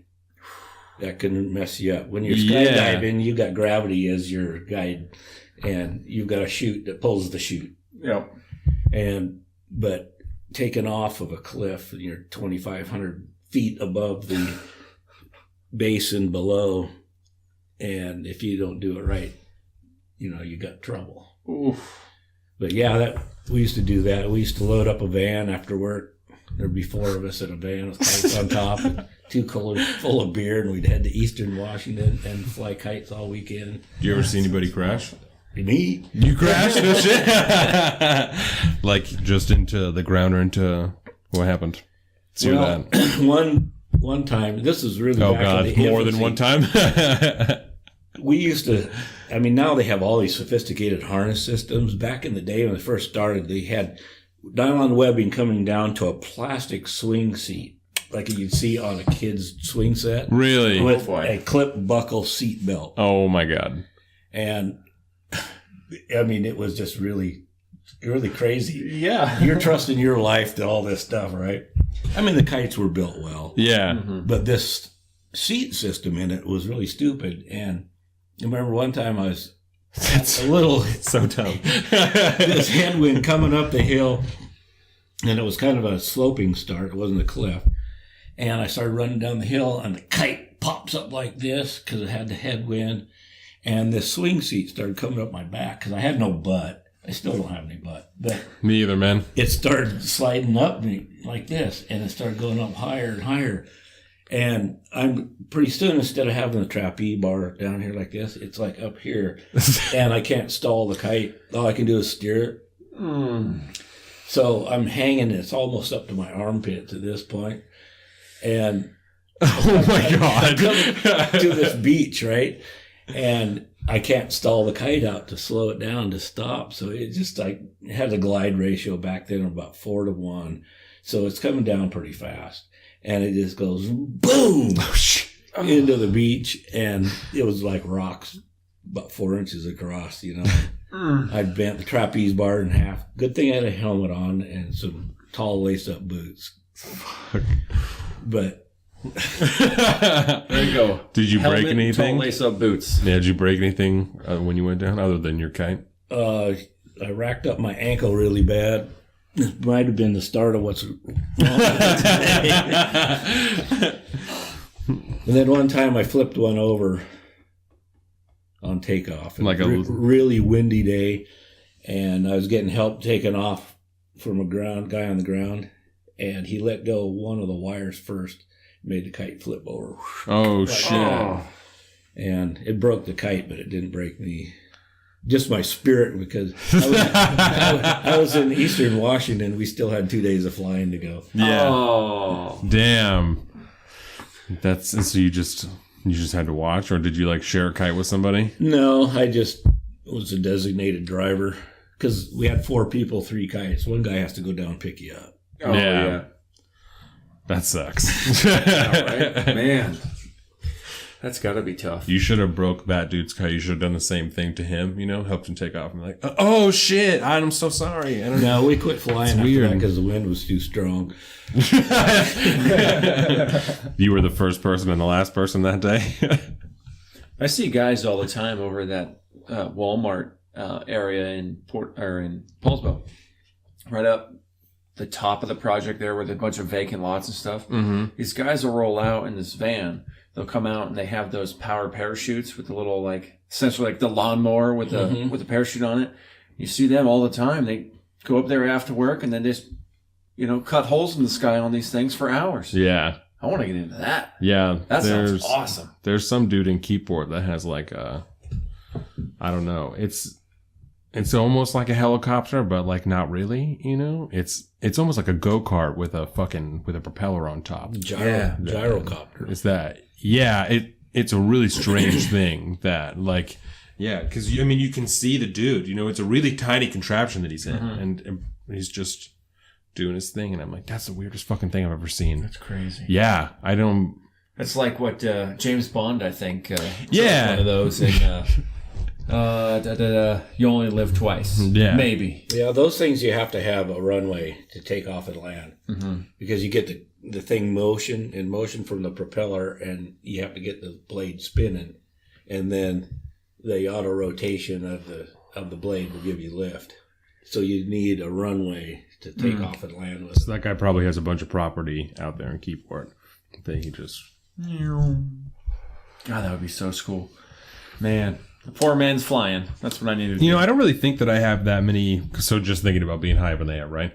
I don't think I really have that many, like, fears like that. Like, I don't think I'm really afraid of heights or anything like that. Mm-hmm. But the other day, I saw a video of a person going into a canyon or like a cave, you know? They're just going through stuff that they, like... Or just having to do this to go through it, and tiny holes that they have to go through like this. And I'm like, there's no way. I would freak out if I was put into a spot like that. And I don't even think if someone were to ask me if I was claustrophobic, I would be like, no, that's like, I don't, you know. But the thought of being halfway through that and being like, I'm stuck. I'm going to die because like there's nowhere. I can't go anywhere. I'm done, you know. I can't. I don't know. That's all right. This summer we're gonna go caving a little bit. I think there's some spots up in eastern Washington that look pretty cool. I'll do that, just not this. You know, yeah, we'll find a nice crack that we can wedge ourselves in. Yeah, we'll test out our true claustrophobia. I know what you mean. I don't like that feeling either. That just like when I was watching that video, it made my heart start to pound just thinking about.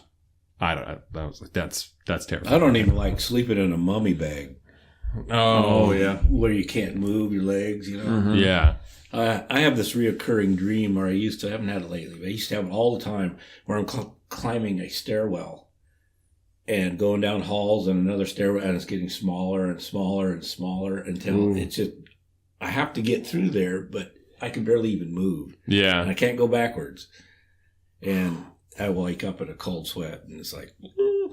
Yeah, that seems like some, what's the name of that older show? Crap. The Twilight Zone? Boom. Thank you. Yeah, I haven't had that since I got divorced. I wonder if those two things are connected somehow. Yeah, right. Have you ever seen American Horror Story? No. You've seen this show, right? Mm-hmm. So I think there's like 8 or 9 seasons of it. It's a show that's on FX, and all the seasons are about different stuff. Right. And so one of them is about like a haunted house, and one of them is about an insane asylum, and one of them is about like a group of witches, and they're pretty good. It's really cool. They're reoccurring actors. Like the cast is mostly the same every time, but the storyline is different. It's pretty cool. And the last one that we watched was a cult one, and that's not the one that's on TV right now, but that was like the last one. And the cult would like find out what people's darkest fears were and then like kill them that way. And they were stealing this dude's, I think this is how it was, spoiler alerts or whatever. They were like going into a therapist's office and like searching through his files and then finding those people and killing them in like those ways that they were doing. So one woman who was having nightmares about being buried alive, right? And she had like just gotten over this and like had this breakthrough or whatever. So she's like gonna have sex with her husband and goes out into the kitchen to get some shit and then goes back in there. And there's 2 coffins set up in this room, and these people are shoving her husband into one and then shove her in another one and close it and just bolt it closed and just leave them there. And like right after she's gotten over this, and there's like 5 or 6 people to kill this way. And like not that exact way, but it just in their worst fears. Yeah. And I'm like, that is fucked up. That was the darkest season that I've ever watched, was that one. Yeah, just because hard no. Yeah, I don't like that idea. It was really intense. Shit, Ryan Reynolds did a whole movie on that. Being buried alive? Yeah, I can't remember what it was. Yeah. Shit. Yeah, I can't remember what it was. That is a movie, and I watched that. He's like a truck driver in the Middle East. He gets commissioned to drive whatever, you know, and gets captured by some terrorist group, and they put him in a box and bury him in the fucking ground with a cell phone and like a lighter And I only watched it once, and it was a couple years ago. But they're trying to get him to get his company to give them like X amount of dollars, and so he's having to like deal with all that stuff. What's that? Is it just called Buried? I'm trying to find it right now. That would do it for me. That movie is it's tough. I'd just get a hint of what they were going to do, and I just anything you want. It's Buried. Yeah. There you go. 2010. It was a pretty good movie. I think it was like an indie movie, and he does. I mean, it's largely just him in the entire movie, except for whoever he talks to intermittently on the phone. Came right after he did The Proposal with Sandra Bullock. Really? Yeah. Really? You hear he's going to be... Sorry, we've kind of shifted over to movie talk. Let's do it. Pop culture time, son.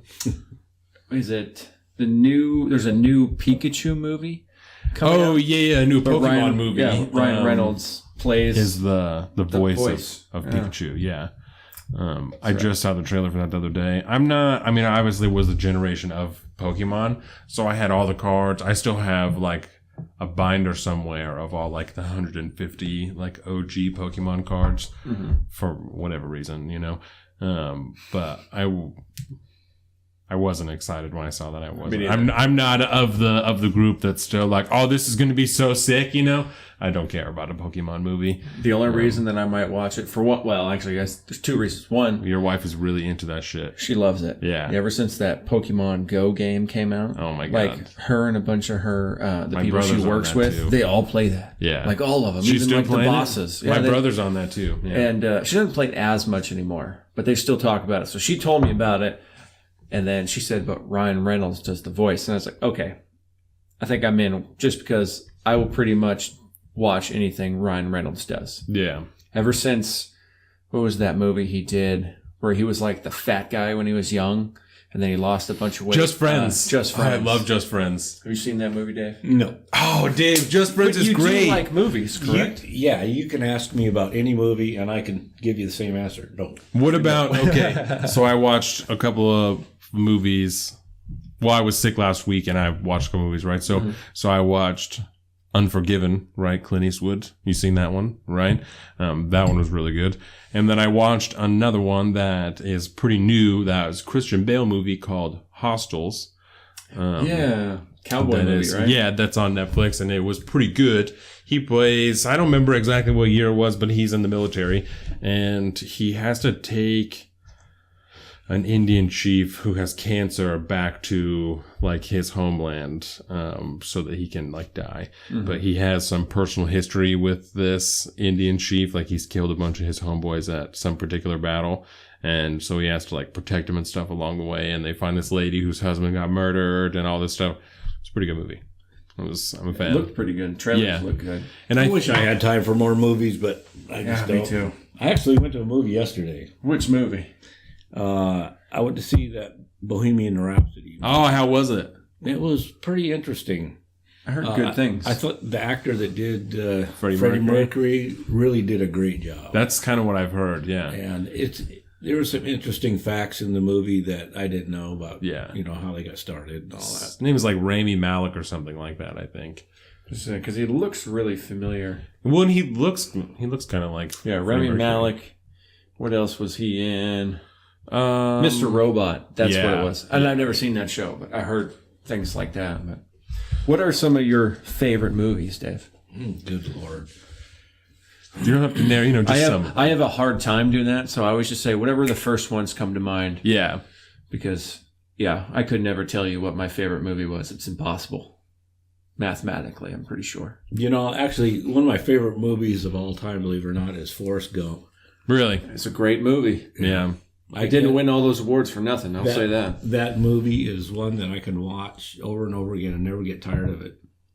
And it's a well-made movie. Yeah. Mm-hmm.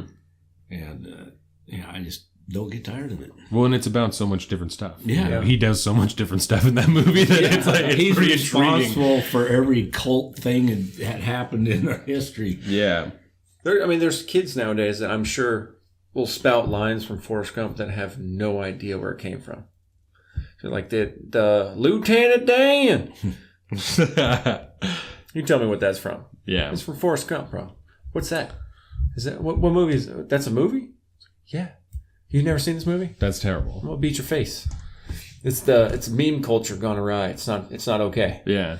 People, these young kids nowadays. I'm talking about. I work with two 19-year-olds. Maybe one of them's 20. I can't remember, but they are on. They're whatever generation is after millennial, and so we just the I generation connect on almost anything. I have no idea what goes on in their world. It's called the I generation. The I gen. Oh, I learned that because that generation has never existed without a cell phone or a computer. And so they're called the I generation. And modern day cell phone and computers, not computers, not MS like a DOS brick, and stuff right, like that. Like laptops. Yeah. Like actual good laptops, not fucking briefcase laptops. I heard that MC Chris, you know who MC Chris is? He does his song called Fet's Vet. He does nerdcore rap that's about it's a Star Wars song. You definitely know who MC Chris is. Sure. He was on Kevin Smith's podcast, and I learned that from him. The I generation is what that's called. It makes sense. Yeah. That, and everything is about them. It's I this, I that. Yeah. That would make sense too. Speaking of which, I also watched Animal House last weekend when I was sick. That's a great movie. It was fantastic. And then I watched another movie after that is called A Strange and Futile Gesture. That is a new movie. Whatever the guy's name is that made that. Animal House and National Lampoons magazine, whatever that dude's name is. Oh, yeah. Because I can't remember right now. It's about him and him making the magazine and those movies and stuff like that. Oh, and it's like a drama biography, and he also halfway narrates it. He'll kind of show up in the scenes, they'll stop or whatever, and he'll interact with some of the characters and shit. It was really good. It was really, really good. I liked it a lot. Is he in any of the movies?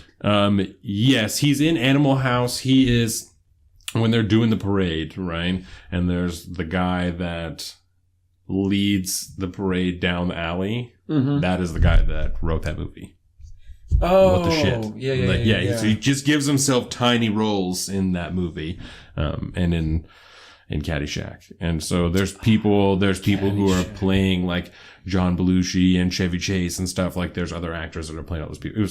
It was a good movie. I liked it a lot. Yeah, I learned a lot of stuff about just how the magazine started and stuff, because I knew that the magazine existed, but I'm also young enough that I've never seen a National Lampoons magazine or looked through one. I just know that at one time it was a magazine. So to be able to see a lot of the different covers and stuff they did, because there's this whole montage of different really offensive covers they did, and the people that wrote letters or started to try and sue them about whatever. So there's one cover where Mickey Mouse is flashing and she has pasties on, and so Disney tried to sue them over that, and just stupid shit like that. A whole montage of the dude who's publishing the magazine coming out and being what the fuck did we do to these people? And that's funny. It was really funny. It was a good movie. I never knew it was a magazine. I just thought it was for a long time. Almost like a production company. And I just thought they made movies. Yeah. I didn't know there was a magazine to go with that. It's a good stoner magazine. Yeah. He started at the Harvard Lampoon, because he went to Harvard. And so he started at it was a comedic type of newspaper there. Probably more satirical. It was a lot of satire. Yeah. Poking fun at a lot of stuff. Yeah. It was. Is really that what good. MAD used to be? Yeah, it's probably this probably was the originator of that. Well, no, because I think Mad Magazine was around at the time, but that was more adolescent. I think this was for more not adults, but older teenagers and stuff like that. And they had he did a couple of live action comic strips that he was in, and there was some nudity and shit in there, and so it was it was more adult type of deal, but it was but it was still that type of idea. It was a really good movie. I was really into that, and it definitely made me want to try and get my hands on some of those magazines. You know what I'm saying? I remember reading Mad magazine when I was a kid. Yeah, and then it turned into Zap. Yeah, Zap. Yeah. I still have the original #1 Zap. Ooh. No shit. 1967. Oh my god. That's got to be worth some money these days. I still have it. I've got a few of them. I got that 2, and 6 and 7 or something like that. Yeah. And there was a couple spin-offs from them. The old R. Crumb stuff was just priceless. Yeah. That's really funny. Well, speaking of comics and magazines, did you hear that Stan Lee died this week? I didn't even know he was sick. I don't think he was. I think he just died. Yeah, he was 95. So I think he just died. Yeah, that was a pretty big one. Yeah.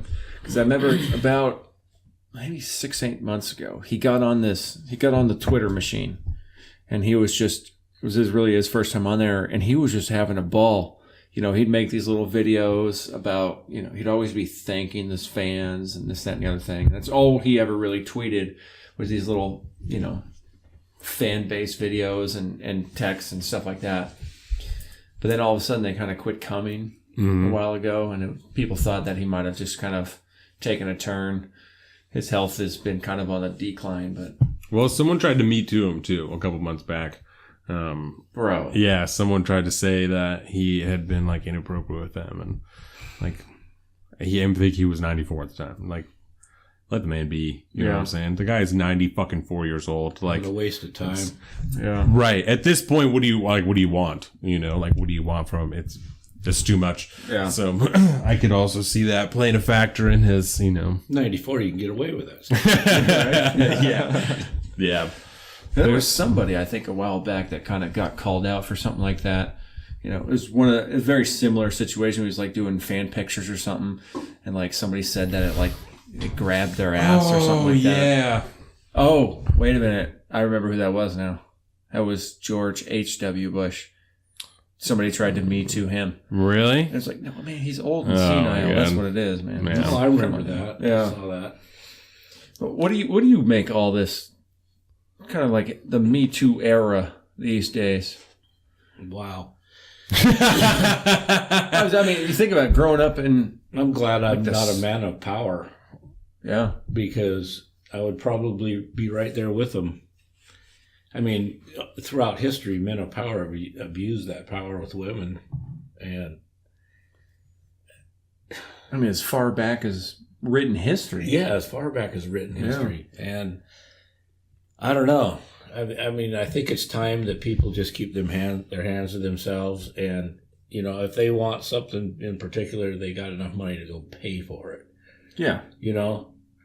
But I think they need to respect the people that work for them and just keep their hands to themselves. But I can see how it could possibly happen. Yeah. I mean, especially, I think back to all the controversy of President John F. Kennedy, and all that kind of stuff. He's a man of power. Come on. Even Clinton, what he went through, he's a man of power. Yeah. This is kind of something that's happened throughout history. I'm not saying it's right. Yeah. It's just those are the things that happen, and it's going to take something like the Me Too thing to scare people into just growing up and behaving themselves. Yeah. Yeah, it's almost... Because, I mean, it's been, at least in the earlier stages, it got pretty extreme with some of the kind of accusations that were unfounded. For people like you and me, really saw that come to a head in, like, the Kavanaugh case, where there's no real... Like, the facts are real bare minimum, and it's hard to make a decision one way or the other. Right. And then there were some really hardcore, clear-cut cases of, like, this is just a fucking monster. But I think I don't know, what's it been, a year or so, maybe?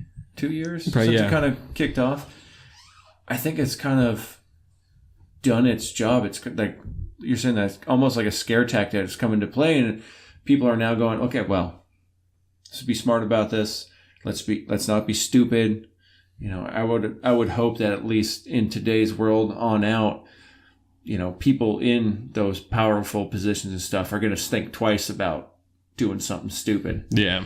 Because the part that I think is sad though is that because it is so overdone out there right now that you say you get a good dude that wants to do something good for his country and run for a particular office. Yeah. And then going, oh crap, I had a pretty wild college time. If it could be dug up, they're going to dig it up. Yeah. And so, I mean, everybody's young and stupid, right? they do crazy stuff. But then you grow up and you find a focus in your life and you want to do some good. But now it's like, God, do I even want to get into that? Do I want to put myself in front of that shotgun?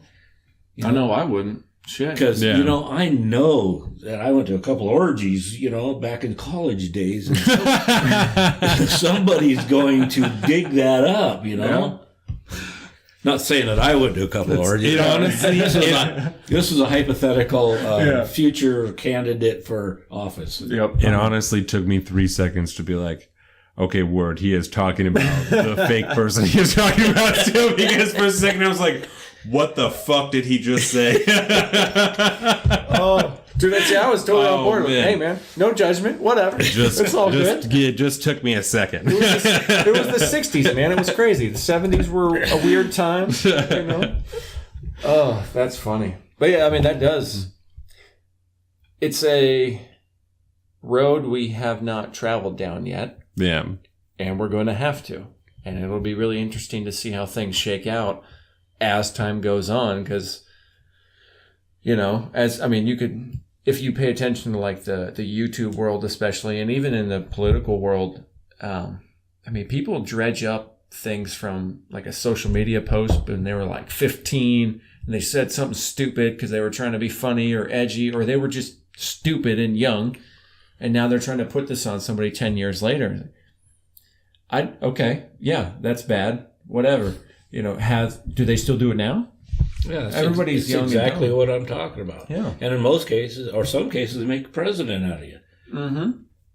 Yeah, maybe a little probably. Blow, that's Barack. You know what I'm saying? I'll never forget that, and that's not a thing that I ever held against him. I'm like, word, like I'm happy that I'm happy that we live in a place. It makes me more comfortable that we live in a place where you can do a little bit blow, and as long as you're not still doing a bunch of blow, you could be the fucking president. Like that's pretty rad. Like that's pretty cool. As long as you're not Elon Musk and smoke weed on Joe. Yeah, don't smoke weed on Joe Rogan's program. Apparently, that's the tipping point. Like you can do blow, but don't. If you smoke weed legally, don't ever be the president. Yeah. Like that's. Yeah.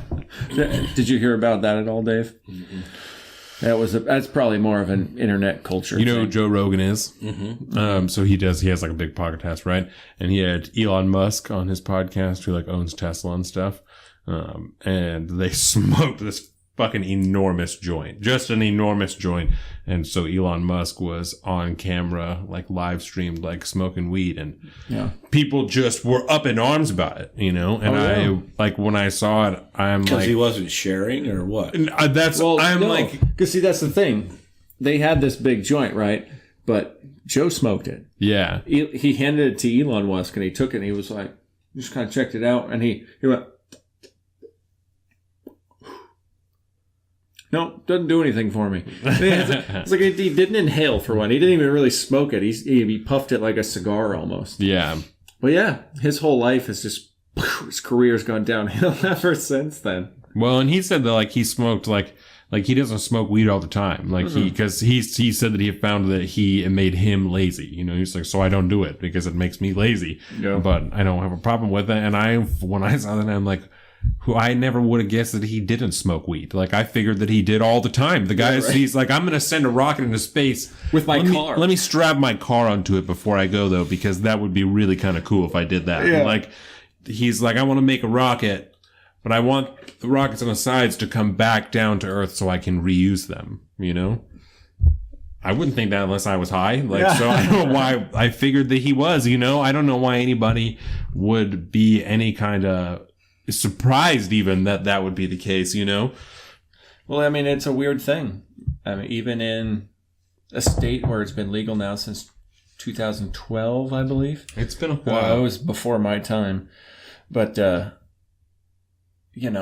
this day, I mean, the stigma behind people that smoke weed is very, very strong. And I'll tell you, when I go to my local store, which is, I live in a very small town. People know each other there. And so I go into my store and I see some people, like kind of well-to-doers from the neighborhood. Mm-hmm. They're all coming into that store. And, they kind of look around and they're like, all right, I'm going to go in here real quick. What do you got to hide, man? Right. I mean, you're going to go home and drink 2 bottles of wine tonight anyways. Why is this an issue? But it's one of the reasons, Dave, that we smoke weed on the podcast and drink beer. Because, I don't know, at least for me anyways. To equalize them. Yeah. To show that just because I can sit down and drink a beer or sit down and if we were in like the studio, we'd probably be smoking a joint. You know, as long as you don't drink too much or smoke too much, you could still be a very normal, you know, halfway intelligent type of person that can have a decent conversation. Be articulate, you know. Sometimes you say fuck a lot, though. You know, and it's no different than if you sit there and get a little drunk. Yeah. How many people start to just run their mouth after they've had a few beers and... No different than that. I've made that argument a lot of times, especially in the state that we live in now. Mm-hmm. Like, listen, it's regulated by the exact same group of people. Like, it's the same bureaucracy that runs this. Like, you still have to be 21 to go and get it. Like, you're not supposed to drive and do it, you know? Mm-hmm. You're not supposed to let kids do it. Like, what is any different between the two now? Nothing. Like Nothing. This one isn't sold in Safeway, you know, and alcohol didn't used to be either until a couple of years ago. You also had to go to the liquor store to buy that. Like, but most people, you know, around now, they still know somebody that has been put in jail because they were selling it. Right. You know, so there's an illegal aspect to it that's not going to go away for quite a while. Yeah. I think probably a generation or two. And then it'll just be a thing. Well, and I got to imagine that it's getting harder and harder and harder to sell weed on the streets because there was a while where I continued to buy weed on the street because it was still cheaper than it was in the store, you know? And then one day it started being way cheaper to buy it in a store than to buy it on the street. So I'm like, sorry, dog. Like, I want to support your small business, you know, but I'm going to support this small business instead because it's fucking half the price and it's just as good. Like, yeah. And that's so... I don't know anybody's argument. Yeah, man, it's a very economical business right now. That's what I'm saying. There's a lot of money to be made, and even then, for a consumer, I mean, it's cheaper than having a liquor habit, if you will, not habit, but you know, if you're somebody likes to have a glass of scotch at the end of the night, or having a joint at the end of the night is cheaper than having a glass of scotch at the end of the night. That shit got expensive quick. Yeah. Man, just to keep myself in bourbon, bro, it ain't easy. This shit gets expensive these days. That's why I like beer. It's pretty cheap, you know? And it stays pretty cheap. Yeah. And if, you know, you got the time, you can make it in your house. Yeah. Which, again, it's been a while. Shame on you. I know. We've been talking about making a Salt of the Streets beer. As soon as my inspiration for beer making. Oh, well, that's nice. I'm glad. You brought in some beer that one time. Yeah. Yeah, and I think what's really sad is my Bennick days were kind of the tail end of my beer making days. Yeah. Because then I started to just have, you know, especially once I left there, it just, you know, how do I put this? I mean, I have a lot of, my career now is much more involving. Mm-hmm. And so, like, I just don't have much time. And then we started doing the podcast and all that. You know, to brew beer, I mean, it takes a solid... It's a commitment. ...day, you know, between cleaning everything beforehand. You know, it's just... I mean, it's basically probably a 4 to 5 hour process, if not a little more. Yeah. So it can take a while. But we definitely will have it coming up soon. I know that much. Soon enough. We should put some fruit from Dave's garden in it. That's what we should do. Okay. We can make a nice IPA with a little citrus maybe, or some kind of fruity taste to it. It's got a crazy pear tree in his yard. Ooh, pears. I had something the other day. The tree with 3 different... Was it that apple tree with 3 different kinds of apples on it? Or was that the pear tree? That is the Asian pear tree. Yeah. It's got 3 different kinds. There's no more fruit. It's gone. Yeah. Well, we'll wait, you know. We'll wait. We got time. That was so good. Oh, my God. Those things were good. He gave me one, and I brought it home so that I could eat it. Mm-hmm. And I think I set it on the counter, and Jordan was like, "What is this?" it's like an Asian pear that Dave gave to me, and it was like, I want to eat it. Do you want to share it with me? And she's like, oh yeah, I would love to. And I think that I got 3 bites of it. Because she just fucking ate it so quick. Yeah, she's like, this is so good. Like, this is the best. And I'm like, yeah, no, it's pretty delicious. And I looked back and it was gone. And I was like, word. Well, yeah, there's always next year. Yeah, but it was delicious. I was a fan. The texture was like right on. I'm a pretty texture person. It was like, and I don't really like soft apples like at all, but this was like kind of a soft apple and I was into it. It's very juicy, very sweet. Yes. Asian pears are where it's at, too. Yeah. And this pear tree I bought, it's got 3 different varieties on it, grafted, and they all mature at a different rate. Oh, that's perfect. So you get one that's early summer, and then the next batch will come on, and then ones that aren't ready till fall. That's awesome. It's a cool-ass tree. Because a lot of them just go, fruit, drop. Yeah. That happened to my apple trees this year. Because we have, like, on my property, there's, not my property, where I live, there is like some 100-year-old plus apple trees. And every year, I mean, we get monster apples, and they're nice red, green, crisp, not too sour, not too sweet. Best apples on the planet. But this year, I don't know what happened. They're all tiny, and they all fell at the beginning of summer. Almost as soon as they started to fruit, as soon as they turned red, or they started to turn red, they dropped. It's global warming, man. And they were only maybe this big, tiny. I was so bummed because I had all these plans. My boss got a new smoker, and he's been smoking Asian pears. Really? Yeah. And it's just like a tinge. And good God, I never would have thought they're fantastic. And so I was going to try to give them some of those apples to smoke. And they were small apples because your little dog's were eating those apples. That's yeah. I just thought about that. Yeah, usually your dogs ate a lot of apples this year. Usually they're huge. Yeah, you have to do that with a cold smoke. I don't know. I've never asked him. That's pretty interesting. But he brings them to the office, and they're good. Oh, they're good. Yeah. Do you have to like cut First them up? First batch was terrible because like, it was like pure smoke, and then he just kind of you refine it, and then it was it's really perfect because the pear isn't too sweet. And so you just have a nice mild sweetness with just a tinge of smokiness, and it's soft. And do you still eat it with your hand, or do you have to like cut it up? No, he slices them when he does it. Oh, okay. And I mean, they get a little soggy. Really interesting. It's really good though. Interesting. Yeah. Is it almost like a dried pear? Like no, they're still pretty soggy and wet. Yeah. I mean, you could use them. They'd be really good in like a say like a Waldorf salad. Like that potato salad and all, like Waldorf. What is that? It's like a. C-Man is like, what do you mean? What is that? It's like a cold potato salad almost in a way, but it has like grapes and apples in it. I think. Okay. Yeah. All right. But instead of the apple, you can use a little smoked pear. That would be money. I think that's where it would really shine.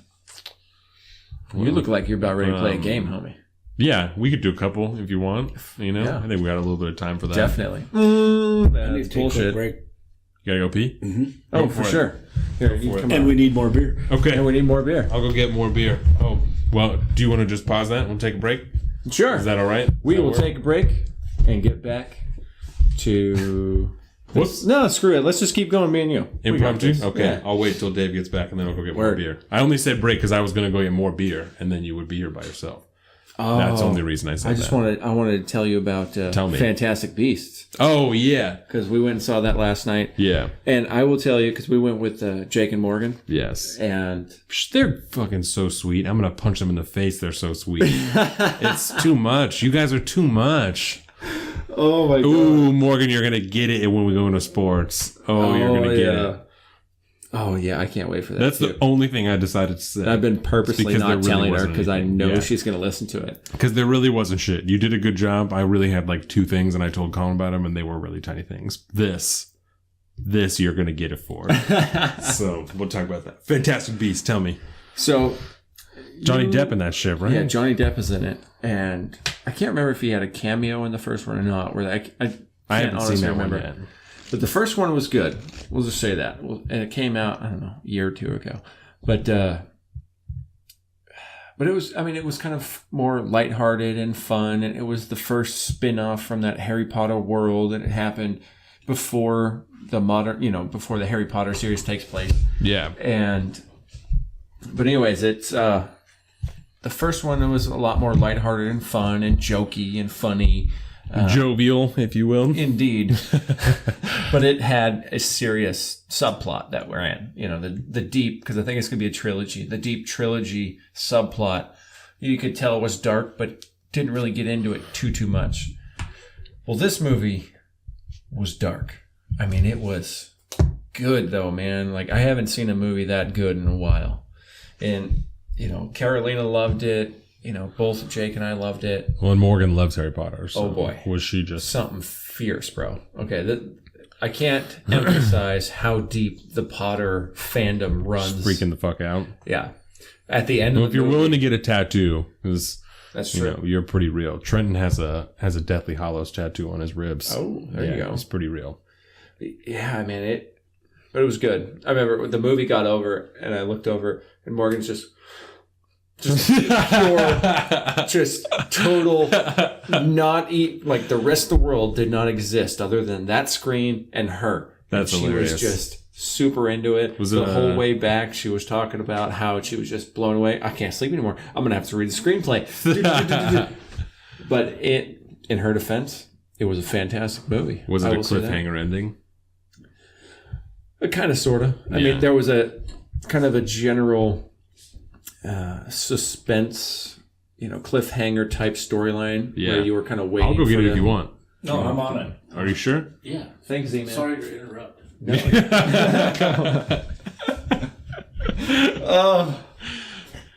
So, what did I say? Sorry, that was too funny. Oh, the storyline.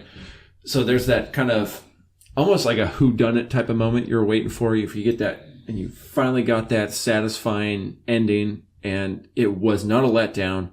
But then, of course, it's not so much a cliffhanger. It's just like there's a lot more to come. Yeah. And so I think there's only going to be one more movie, but it's going to be intense. Everything in there. What's the movie?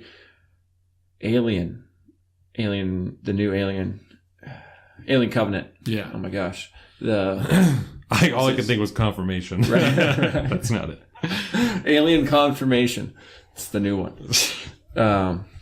But the main character from that, the Covenant she's in the first one and the second one. She's one of the main characters. Yeah. That, and then whoever this new guy is who plays Newt Scamander. Newt. Yeah. That's such a fucking sick name. Isn't it funny? Yeah, he's really, really good, though. Everybody in those movies are good. I got nothing bad to say about it. Highly recommend. But, maybe watch the first one. Because we watched it rather recently, so I didn't worry about it. But very, very good. Boom.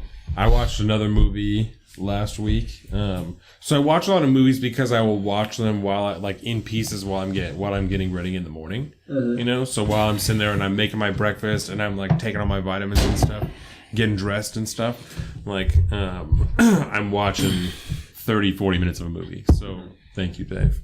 So over 4 days I'll watch a movie, and so I watched a movie called The Free State of Jones. That has Matthew McConaughey in it. Matthew McConaughey is sneakily one of the best actors ever, right? And I don't hate him. It is based on a true story of a group of people, thank you, sir, who... Scholar and a gentleman. Are deserters from the Confederate Army during the Civil War. And so him and a couple of ex-slaves and some other deserters set up Garcias, a little town in the swamps in Alabama, and they start, as one does, and they start intervening in, because the Southern Army is taking people's stuff. They're calling it a tax. They're taking 10% of people's stuff, but it's really half or 3/4 of their shit. Yeah. And so they're stepping in and stopping the Southern Army from doing that type of stuff. And it was really, really good. Really, really good. Very nice. I recommend that. It's on Netflix. Yeah. Perfect. Oh, and his name is Newton Knight. That's what made me think of that. And I'm why did I start telling you about this?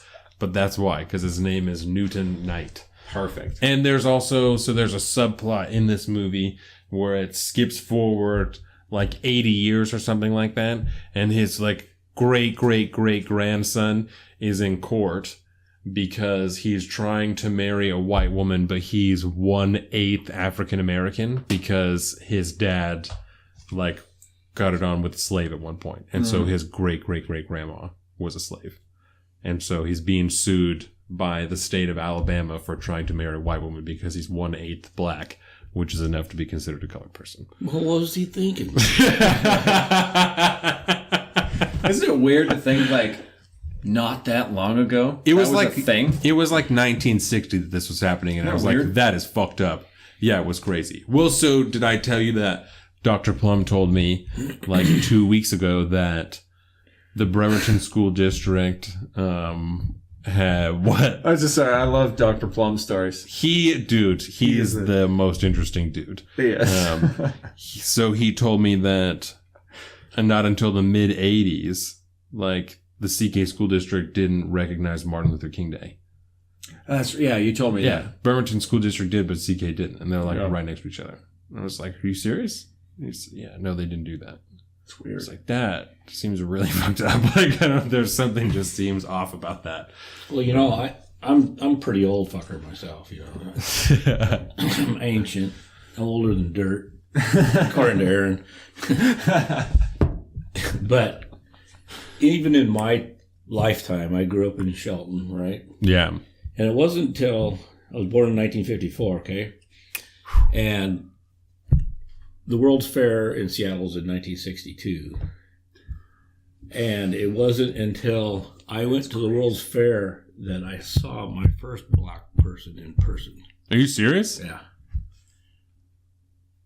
I don't doubt that at all. 100%. Even in my lifetime. I mean, we came to Bremerton, and obviously there was a lot of blacks around. And then we actually went to, my father took us to visit a man that he worked with in the shipyard. That was a black guy. He lived up in Seattle. And it was like overload for me because this is a new culture to me. It's a new race of people. Yeah. That I'm not used to because there wasn't one black family living in Shelton at the time. And so, I mean, just in my time, the differences that I've seen over the years is just phenomenal. Yeah. All for the better, of course. Oh, yeah, Yeah. absolutely. Because, I mean, you say that in your lifetime, and I grew up in the, bum F that is the North End. So like most of Bremerton is still kind of a black hole on my radar. I don't understand half of what's down here.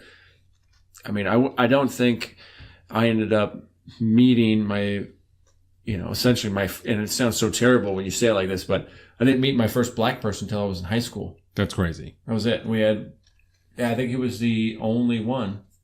Hella Asian people though, right? Yeah. Hella Asian. Did you have hella Asian people when you went to school? Pacific Islanders, to be respectful of the people. No, not very many. There was a Japanese kid in my class. Just one though? Yeah, and there was several. What was his name? Native Americans around the area. His name? Yeah. Jeff O'Connell. Word. Jeff. I like that shit. Just because Jeff? He was, Yeah. It's a strong name, Jeff. but I hate to stereotype Japanese people, but he was the class brainiac. Really? Yeah. Hella smart. He was studious and, he was real smart.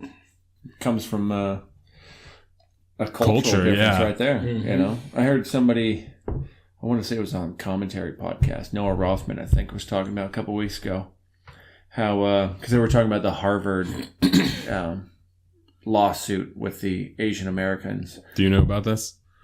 This is real interesting. Harvard is being sued by an association. An association. Nonprofit group type thing. Something, an Asian American association, because they are letting in less Asian kids, so as to try and meet diversity standards type thing. They don't want to let what they're saying essentially is that there's a disproportionate amount of Asian Americans that do extremely well on all their entrance exams and all their test scores and all this, but not that many of them are actually getting in. They're only allowing a select few in, so they're calling racial discrimination, and it all kind of stems to what were those laws? Title IX. Title IX. But you know what I'm talking about. I can't remember. It always fucking makes me think executive order, and that's not it. But every time, that's what something privilege. What's it called? Something privilege? That's not what it's called. Basically, it was like the government mandate to diversify the workplaces. Every time this happens, it's right on the tip of my tongue. It's driving me nuts. Every time this happens to us with this same term, every time. But you know the way I see it, just being the poor working class from Bremerton, Washington. Please enlighten me. I see it as every Asian family that I've known, they are very focused on education, and what's happening, they're probably raising the academic levels. And so they're making it harder for the white boy to get into school. Could be. Because, their academic level is so high. Yeah, if you're going to have an education curve, if the peak of that curve continues to rise, that curve is going to rise. It's going to require an exponentially bigger, pursuit to reach, to qualify even. But I think that's, when we talk about, so what are the big ones? Like drug education, like smoking, sex. These are all points of education that are supposed to start at the home, not necessarily be taught by the school. I think education in general, at least the fundamentals of appreciating learning or just building the discipline, starts at home. And that is heavily represented in the Asian culture. And it's the same with a lot of immigrant cultures, usually until they kind of get fully incorporated and nobody talks about them anymore. And then it's just, they become typical Americans and we all kind of just average each other out. Yeah. But it's good to have somebody that's fucking spiking that thing up in the air, I think, because, at least with test scores, let's improve the standard of excellence. That sounds great to me. That's going to lead to more technological advancement and make my life easier in the end run. But hey, I'm a trades guy. I don't have to try to get into college. Well, I got a taste of it several years ago when our family took in at two different times. We hosted foreign exchange. Oh, students, that's cool. One from Taiwan and one from Japan. And so we got a firsthand look at and experience with these kids that were extraordinary. Yeah. And we kept in touch with them for a while. They were high school age. And, last time I talked to this one, she was studying music in London. And they just have a thirst for knowledge, and it's very important in their lives to be educated. And I was comparing it to the kids that I'm associated with, and I'm like, good Lord, these kids are going to be great, and these kids are going to do nothing. And it's pretty impressive, really. But at a young age, it's got to be more about just building that discipline than appreciating the actual, skill of learning, I think, than anything. You have to, because as a parent, as a kid, you don't want to study and you want to screw around and have fun. But to have a parent in a household that forces you to focus on education, you're going to do better later on. I think it's pretty statistically established that that's going to happen. Not always, of course, but the cultural differences are so different. The girl from Japan, we would sit down together after dinner and have a conversation. And she said, "This is really strange because I've never talked to the man of the house before." She isn't allowed to talk to her own father. So she thought it was really interesting to be able to talk to the man of the house. Yeah. About anything and everything. Yeah. And so, in one way, their culture is superior as far as, the attitude towards education, but the relationship between a Japanese girl and Japanese father are significantly different than what we experience here. Yeah. I think that's what, generally speaking, is so great about America. It's because we are such a cultural melting pot. We kind of have all these because when you look historically, there's always kind of a wave of a certain region or nationality that floods into America. And what always happens is we kind of generally pick out some of the things that we like the best about those cultures and then just kind of lose the rest. Yeah. At least generally speaking.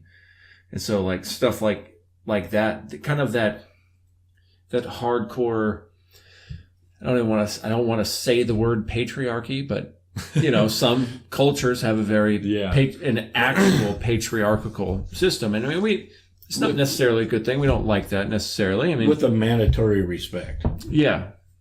I mean, I think mandatory respect on certain levels is good, but not just necessarily because you're the man of the house. Right. I mean, you hear it from like in the old days when door-to-door salesmen would go by, "Can I speak to the man of the house, sir?" Or, and then it changed to, "Is this the head of the household?" Yeah. You remember that? I remember getting those phone calls when I was a kid, back when there was no cell phones. It was all just landlines.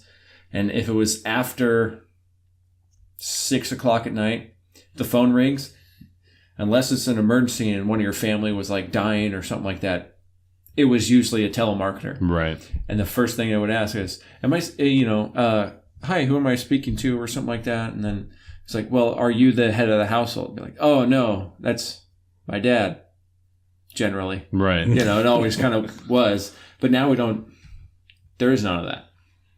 It's interesting. If they would have said, "Could I talk to the real boss of the house?" Then you would have your mom, right? Yeah, definitely. I mean, shit, I'd be like, "Oh yeah, sure, here, let me talk to my wife." Yeah.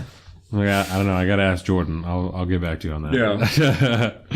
Yeah. All right, you ready to play this game, homie? Yeah, let's do it. We can kind of, we're probably a little over 2:15, 2:20. Mm-hmm.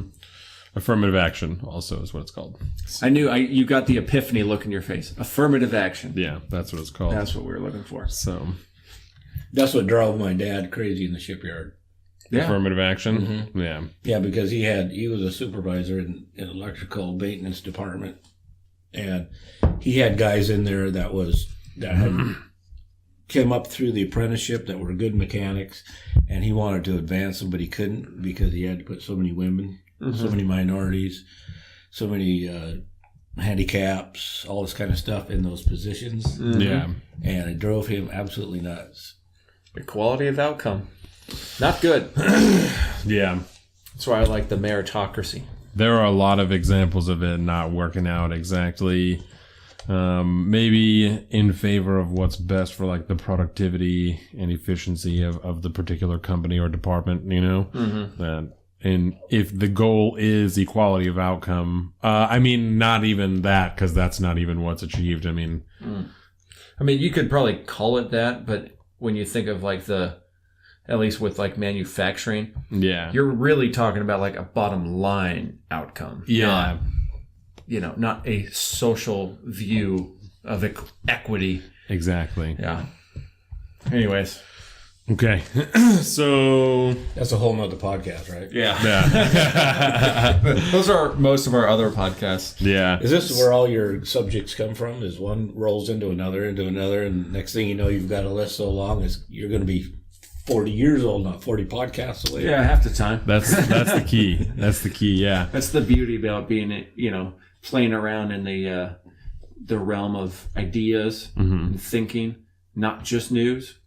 Because we try to do news when we can, but that's generally what we do. But behind the news, the conversation is generally about ideas. And, when people talk politics and they talk Democrat and Republican, for people like Don and I, it's usually the ideas that come from one side or the other. And I don't think we necessarily align with either, which is why we like to talk about those. I'm excited. So how are we going to do this? Is this like you ask Dave a question and I'm going to field it to both of you. Okay. And so you can both say it. One of us should I can keep score on one of these, on the back one of these. Not that it matters, but so we're going to play some that's bullshit. And so like I said before, I'm gonna read one of these here things, and you're going to tell me whether or not you think that it's true, and we'll keep a little score. We'll see what happens. And I forget, are the cards color coordinated? Sometimes. Okay. They were at first, and then I started to run out of index cards. So then they just started to all...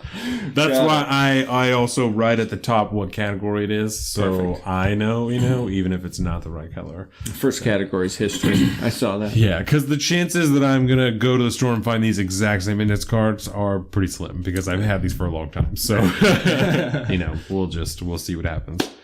So I went on that Underground Seattle tour last week. Yeah. And so Yesler Way is one of the streets in Seattle. Yesler. And that's named after like maybe the second mayor, the first mayor. That's not the question. Okay. But he's one of the first. Here, I'll get it right. Is that good? I'm going to change this. You're going to... Oh, I think we got some sun playing in here. Oh, look at that. Oh, shit. I think we might need one more. This guy's fancy out here. Look at that. I like those. So the shades pop up from the bottom? Yes. That is about the coolest thing I've ever seen. And they just click right up there, huh? They go up this way. Whoa! They come up. That just changed my whole life. They go up from the bottom and down from the top. That was crazy. That was cool. I'm super impressed. I'm going to have to get those shades now. That's pretty cool. So... Yesler, right? The Yesler Way is one of the streets in Seattle, and he was like one of the first mayors of Seattle. It was like a logging town, right? Oh, that's bullshit. And so when he became mayor, one of the platforms that he ran on was he was going to pave the streets, right? Because they were all shitty, muddy, fucking whatever, right? But he only paved 4 roads while he was in office. 4 roads? Yeah. That's the fact. 4 roads. Do you think that that's correct? Do you think it was more than that? Less than that? 4 roads? I mean... I'm in. That sounds like something you would do. 4 sounds. Because you know what? We went to school together. That sounds like something he would pull. Okay, so that one's bullshit, right? Oh. So Yesler was a big deal because he owned the mills, right? And that's like why he got all this money. So he paved 2 roads, the one from his house to the mill and the one from his house to City Hall. Those are the 2 roads that he paved when he was in office. See, if he was smart, he would have done the road from his house to the mill and the road from the mill to wherever they needed to transport the wood. That way he would have increased his bottom line. Yeah. But, then again. So was he the mayor when the city burnt to the ground? I think so. I don't remember, but I'll look into that one. I'm just going to assume. I was giving the guy the benefit of the doubt. Right. I was thinking, if I was mayor, I would have done 10 roads, and this jerk only did 4. So I thought, Oh, that's funny. Okay, so the Battle of Hastings, right? We've all heard of that. I couldn't tell you what happened in it, but we've all heard of it, right? So the Battle of Hastings did not happen in Hastings.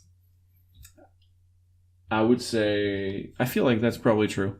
I feel like some of those battles are named after like the nearest area, not necessarily where. I would agree with you. Yeah. So that one's correct, right? It was fought in Senlac Hill, which is 7 miles away from there. So I wonder at the time if it was really known as Senlac, or like it became Senlac. You never know. I don't know. The original one that I found said that the town was called Battle, but after that, this one said that it was called Senlac Hill. And that was from History.com. I can see that, because if we had a Battle of Gorst, It wouldn't be called that. You would have to say it was the Battle of Bremerton. Yeah. No one would know where the hell Gorst was. Yeah. And for those who know where it is, they'd be like, yeah, no, let's not call it the Battle of Gorst. Let's go with something Because else. that happens every day. Yeah. About quitting time. Yep. Oh, yeah. All right. So I feel let's so see bad here. for people that got to make that commute. I did it for 28 years. Yeah, you did. Mm-hmm. God. I mean, I Okay. like a nice commute, but not if there's traffic. Oh, that standstill over in West Bremerton is just ridiculous. Okay, these ones I can't remember which ones we did or not because the first time we played this game, so I'm going to move on from history. Right? Very well. And we're going to go to some So other you're ones. saying that pot and alcohol works in this game? Yeah, definitely. It's an even playing field that way. Okay, this is just like a random one, right? So a sentence that can be read forward and backward the same way is called a palindrome. Do you think that's it? 100%. I'm going to call bullshit just because he said that. Word, it is called a palindrome, right? Palin in Greek means back, and dromos means direction. Boom. There you go. Boo. Boo boo. Okay. Let's see here. I think the only reason I knew that, I feel like I heard that on like a podcast over the last couple of weeks. I listen to a lot of writing podcasts, and that was, I feel like Yeah. talking about weird things like that. It sounded familiar to me too, but I just want to take the opposite stance. There you go. Just wanted to try and do something different. That's the way I roll. Okay, so you know how do you know what the Twitter logo looks like, Dave? Mm-hmm. And it has that little bird. So the Twitter bird has a name, right? And his name is Thomas. That's bullshit. Thomas Bird. That's I think bullshit. that one's bullshit. Or his name is Larry. His name is Larry Bird. Larry Bird. That's what the Twitter bird's name is. Was Twitter invented in... Wait, where did Larry Bird play? Larry Bird played in Boston. Okay. And I don't think that Twitter was invented in Boston. No. I think that it's just like a quirky thing, Mm-hmm. you know. That's what microdosing will do to those people. All them Silicon Valley CEOs they all microdose DMT. Most of them do. Really? For real. Just while they're at their office. All day long. Microdose. This is a science one, kind of, right? It's about animals. Kangaroos, right? They're the only animal, one of the only animals that move like only by hopping, right? Like they don't walk like ever. And if you lift a kangaroo's tail, it can't hop. Bullshit. Trying to think here. Anatomically, I feel like they might have to use their tail to assist them in jumping. So I'm going to say that's true. Think that's true? Maybe. It's fucking Roll. true. Boom. Yeah, you lift a kangaroo's tail, it can't jump because they use it for balance. Like their tail is so heavy, you know, they use it. For Yeah, but when so they're on a much for hop, balance. they're not using their tail. to counterbalance them Well, because they're leaning forward. Yeah, but So if it's lifted up, you know, they can't because they like kind of Another reason why I wish we had tails. double confirmed that one, Dave. Double confirmed. Yeah. Yeah. boy, do I feel stupid. Okay. It takes. The nice thing is, most of the time, I just try to justify a guess and hope that it's right. That's the way to do it. Okay. So we may have done this one before, so anybody who's really good knows, but you probably don't because I bet we were high at the time. So it takes 11 minutes for a ray of light to reach Earth from the sun. So that's not fair because I read too much sci-fi. Like one individual one, you know. Unless this is one of those, no, it's 12 minutes. I feel like that's true. Now I'm second guessing myself.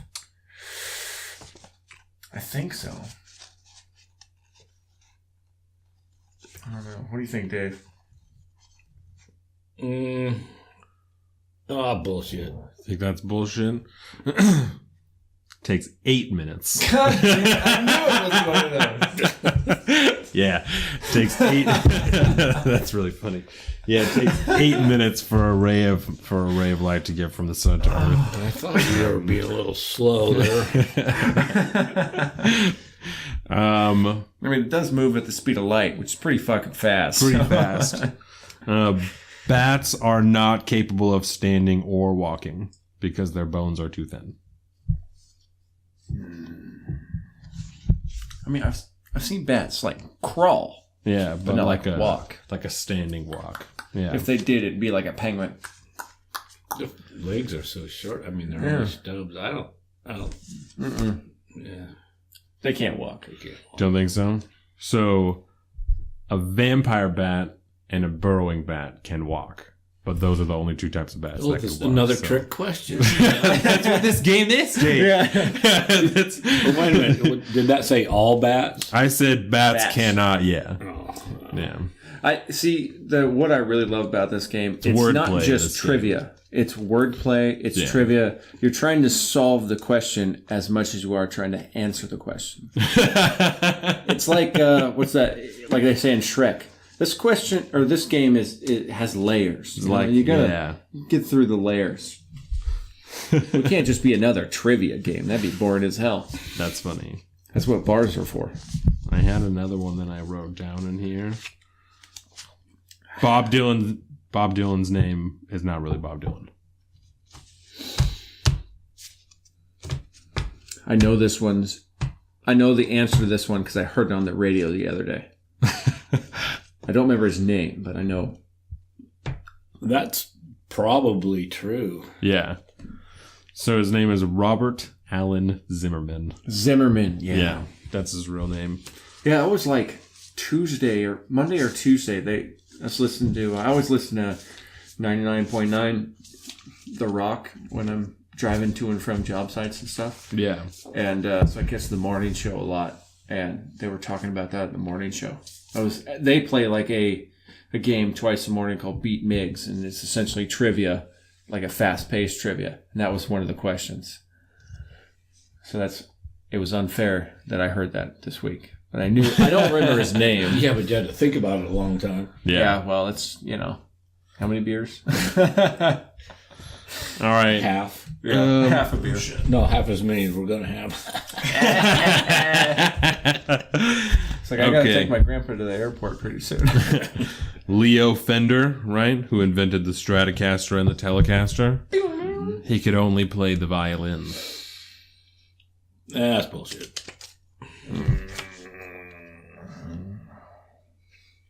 I will take the opposition because I have no clue. Yeah, no, he couldn't play the guitar or anything like that. I don't know about the violin. That was just some extra shit, but he couldn't play the guitar. Interesting. Yeah. Well, I think that's a matter of opinion. Yeah. So he might have been able to play the violin. No, he might have been playing the guitar, but not really playing it. Just not quite right. It's a matter of, opinion. Yeah. I mean, he could work on it and make sure that, these electronic pickups were actually making noise and sending a signal. Yeah. So I guess that's true. And that would probably be better than some lead solos that I've heard. Yeah, probably. Oh, man. That's funny. I mean, John Fogerty had solos that probably sound just exactly like that.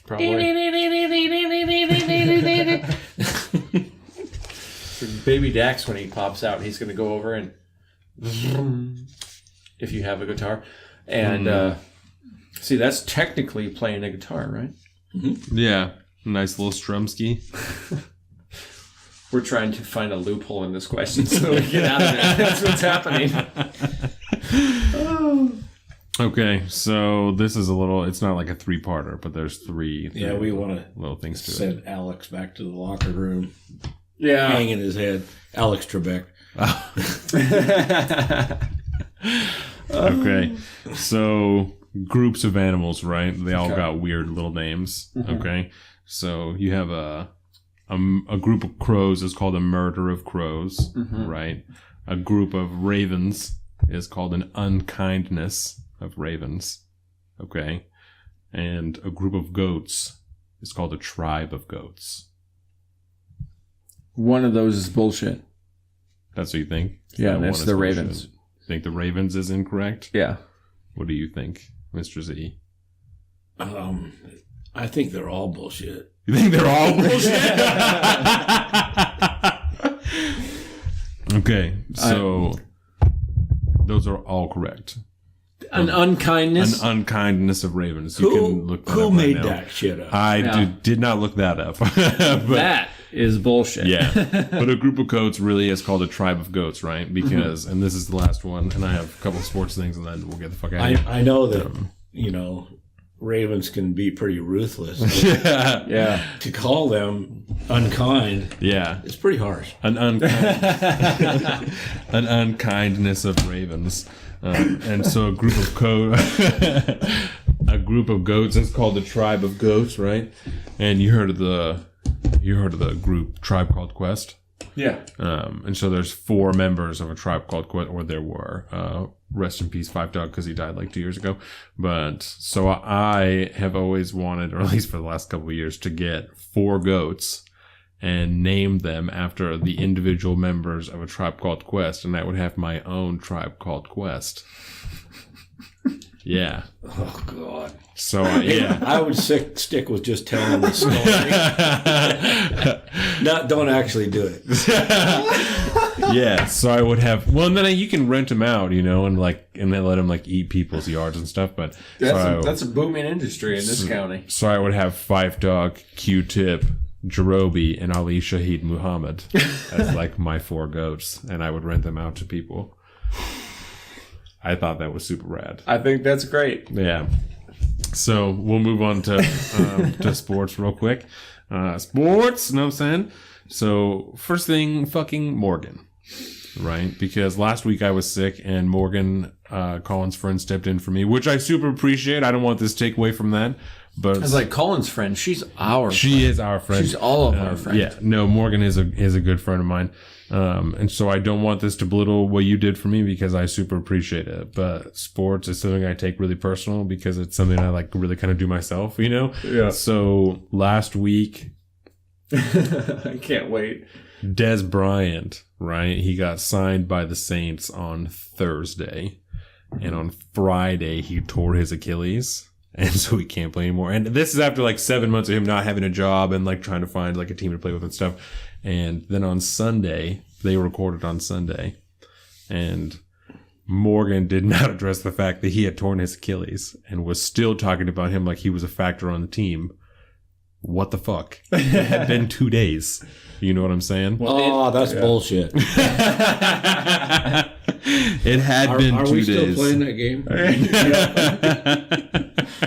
I will say, in her defense, I did kind of throw this on her last minute. Absolutely. And she did the best she could to try to, she knows what this is all about. But as you guys playing fantasy, you guys should know that Des Bryant tore his Achilles. Yo, bro, I 75% play fantasy. I don't know really what I'm doing all the time, but I do it for fun. Yeah. And I'm doing okay as far as our league goes. You did really good in the beginning. You did really good in the beginning. Yeah.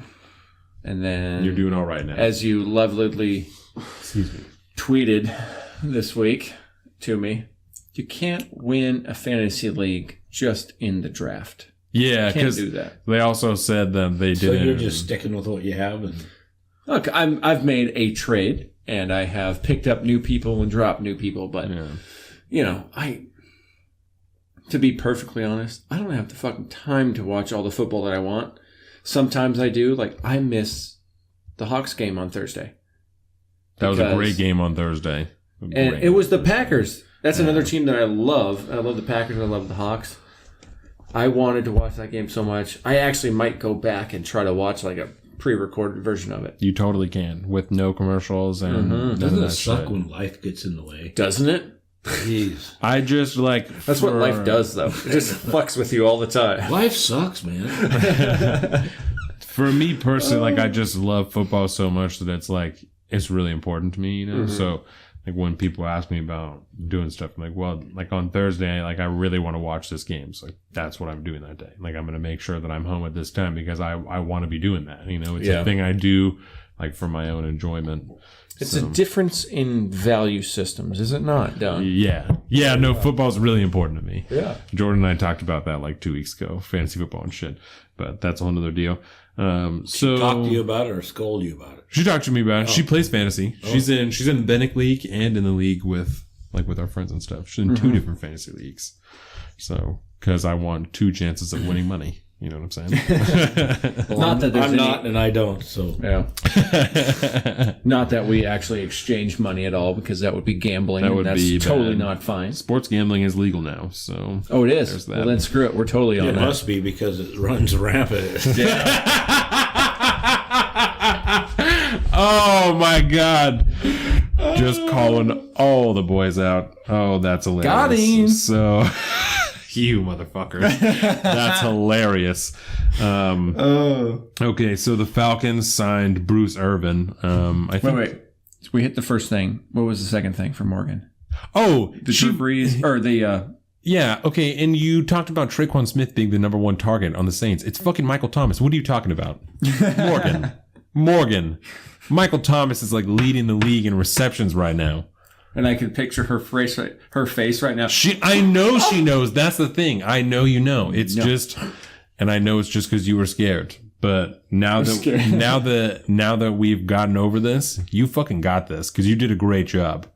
But don't sleep on Michael Thomas, Morgan. Don't do that to me. It's okay, Morgan. You can blame me for short notice and all that. She'll probably text me right after she hears this. Yeah. I'll be like, fuck you. I hope so. I fucking helped you out and you're talking shit to me on the podcast. Fuck you, Donovan. I'm giving you a baby food maker and all this stuff and fuck you. That's what she's saying right now. Uh-oh. Did we officially give you the baby food maker? No, not yet. See, I thought that was a surprise. I didn't know you knew that. She texted me and asked me if I wanted it. Oh, cool. So I don't have it yet, but she said that we can have it. We also invited them to the baby shower. Told them they could come with you if whatever. But that's cool. But there's going to be another one after the baby's born because my family doesn't do baby showers before the baby's born. They wait until afterwards. Because I thought I've heard you talk about baby showers before. So there will be a second one like around Jordan's birthday in February. Cool. So that's it. Other than that, you did a great job, Morgan. I'm impressed. You did a good job. I really appreciate you doing that. Hopefully you don't hate me for talking shit about you on the podcast now, but I'm really proud of you. Big shout out to the Ginger Ninja. Yes. She really, I mean, she was clutch, man. I had a couple ideas about what I could do, but I really, really wanted to try to stick to like the standard kind of show in a fashion if I could. Yeah. And I had some other options ready to go if I couldn't, but she came through clutch, helped us out, and love her forever for that. Yeah. She did a hard time with F's sometimes. Too many F's in a row. It just gets problematic. Yeah. So the Falcons signed. He's just like, that's so stupid. I'm just going to power through. This is how you know that I am. You got an effing problem. Generally. Okay, so before. I'm sorry, I'm going to ruin sports again. Do it.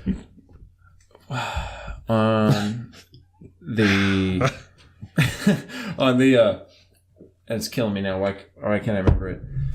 Comic Book Man podcast. Tell him Steve Dave. Tell him Steve Dave. Tell him Steve Dave. Shop. Yep. Got problems with S's now. See, after a while, I can't have a hard time talking. So who's the guy that I'm supposed to be? Walt. Yeah. Right. I hate it when I listen to the podcast and I'm like, fucking Walt. That is so me. I do the same exact things on this show that Walt does on his show. And damn you, Donovan. I am Walt. They both just have the worst time with any type of word over fucking like 6 letters. Like it just gets lost in their mouth on the way out. Like It's antiquated. It's like I've heard, and what was the one that I was trying to do that you sent me a text was like, it's this. Yeah, like eterpulent or some shit like that he said last week. I'm like, that's not even a fucking word, man. Like, what are you saying over here? Definitely making it worse. Yeah, it was really funny. So the Falcons signed. So the Falcons signed Bruce Irvin. He's a D-end. Their fucking defense is trash, so they needed it. The next thing happened is that the Saints signed Des Bryant to a 1-year deal, and the next fucking day he tore his Achilles. And the Vikings claimed Amir Abdullah off the waiver wire. He was running back for the Lions. Sam Darnold was out last week. He was a quarterback for the Jets. That shit doesn't matter anymore. Darren Sproles was out for another week. The Saints assigned Brandon Marshall. He was with the Seahawks earlier this year, and then he got cut because it's terrible. The Bengals fired their defensive coordinator because their defense is trash. The Panthers waived C.J. Anderson. And Le'Veon Bell, you remember we were talking about that for a couple weeks. He didn't show up to sign his franchise tag, and so he can't play at all this year. So he just missed out on $14.5 million. What a dumbass. Because he wants 17. No.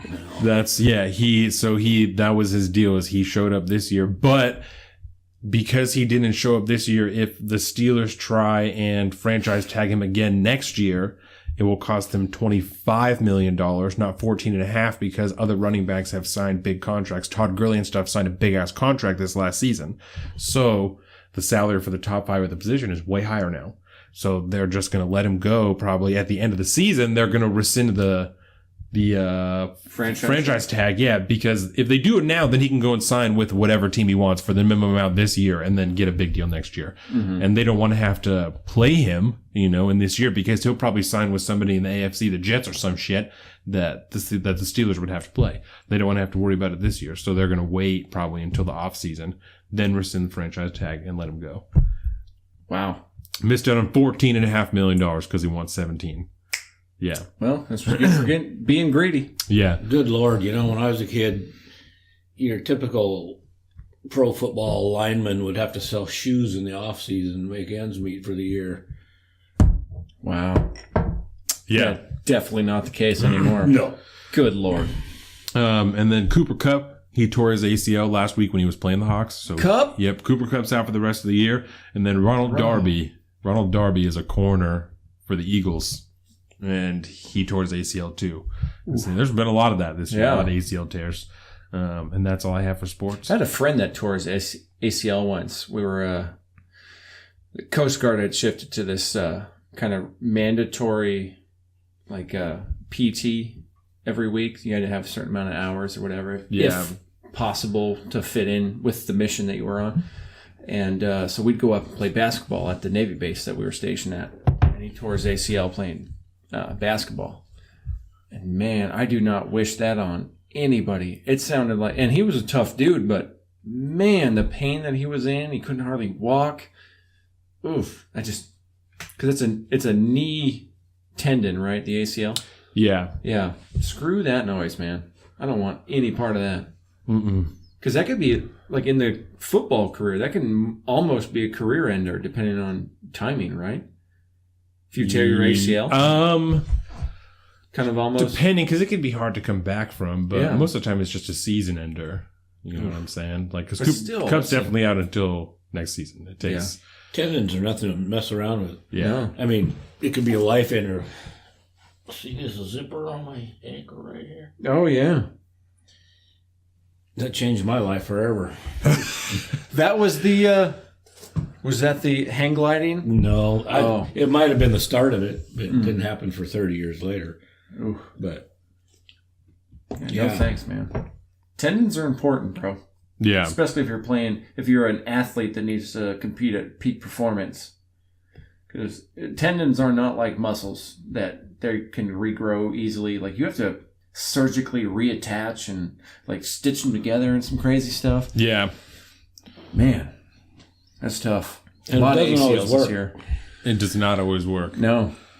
And that's why it can be so dangerous, especially for a running back or someone like Cooper Kupp plays from the slot most of the time. So he does lots of cuts and shit like that. Mm-hmm. So his rehab will probably be a little bit longer just because of the particular position that he plays. Mm-hmm. But And I mean, is he kind of a rookie? Or is he a veteran player? I think this is his second year, Cooper Cup. And Maybe so if he third. Tail end of the season like that, He'll definitely be good to come back season? next year and he'll be fine. But hopefully he'll be good. he's young enough, that he'll be just fine. Good. But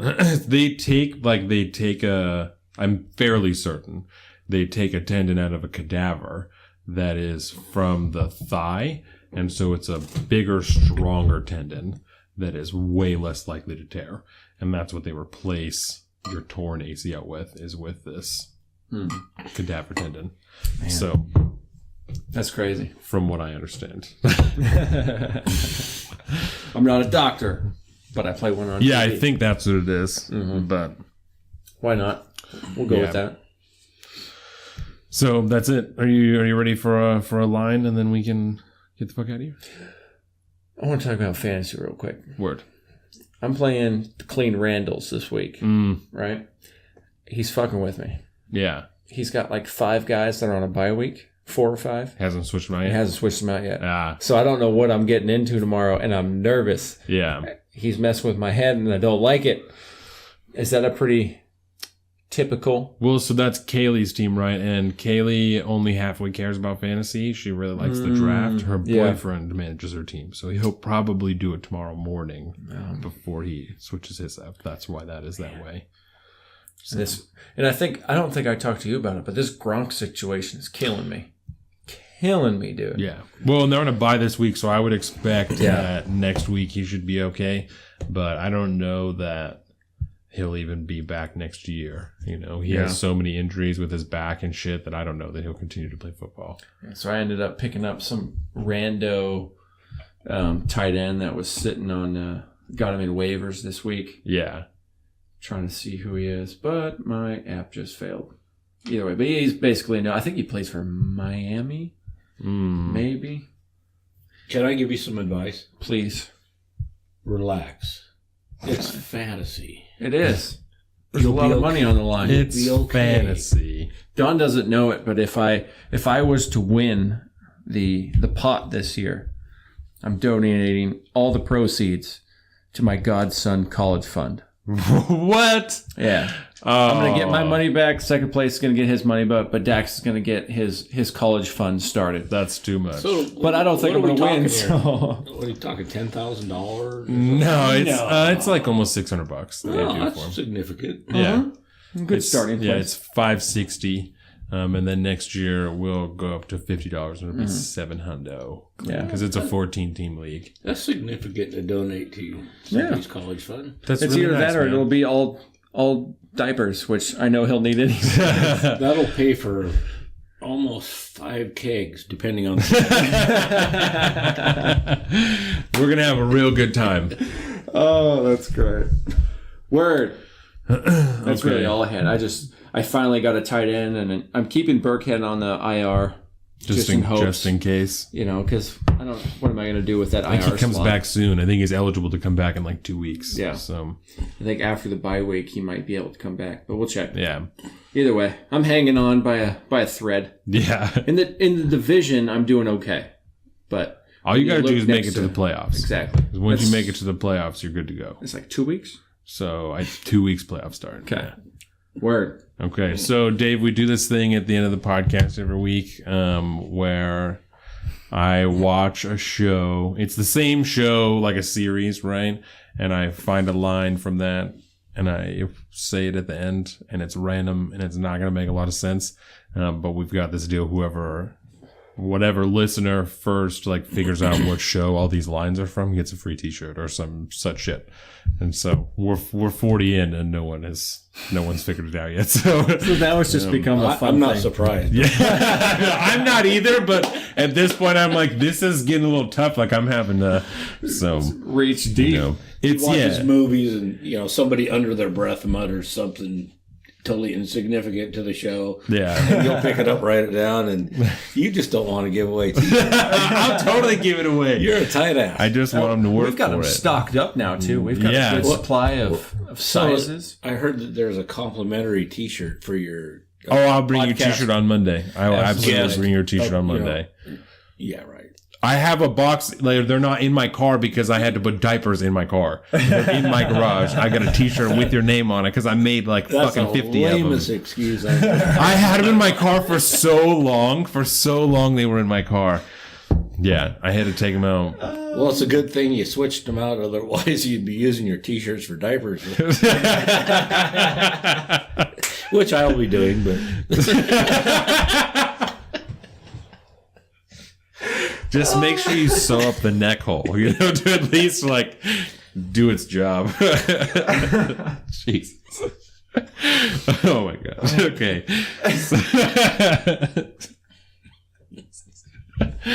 Okay. So, like Dave said, he's, like, a little bit older, and just in general, like, I just don't care for his demographic, I find them judgmental. You racist fuck.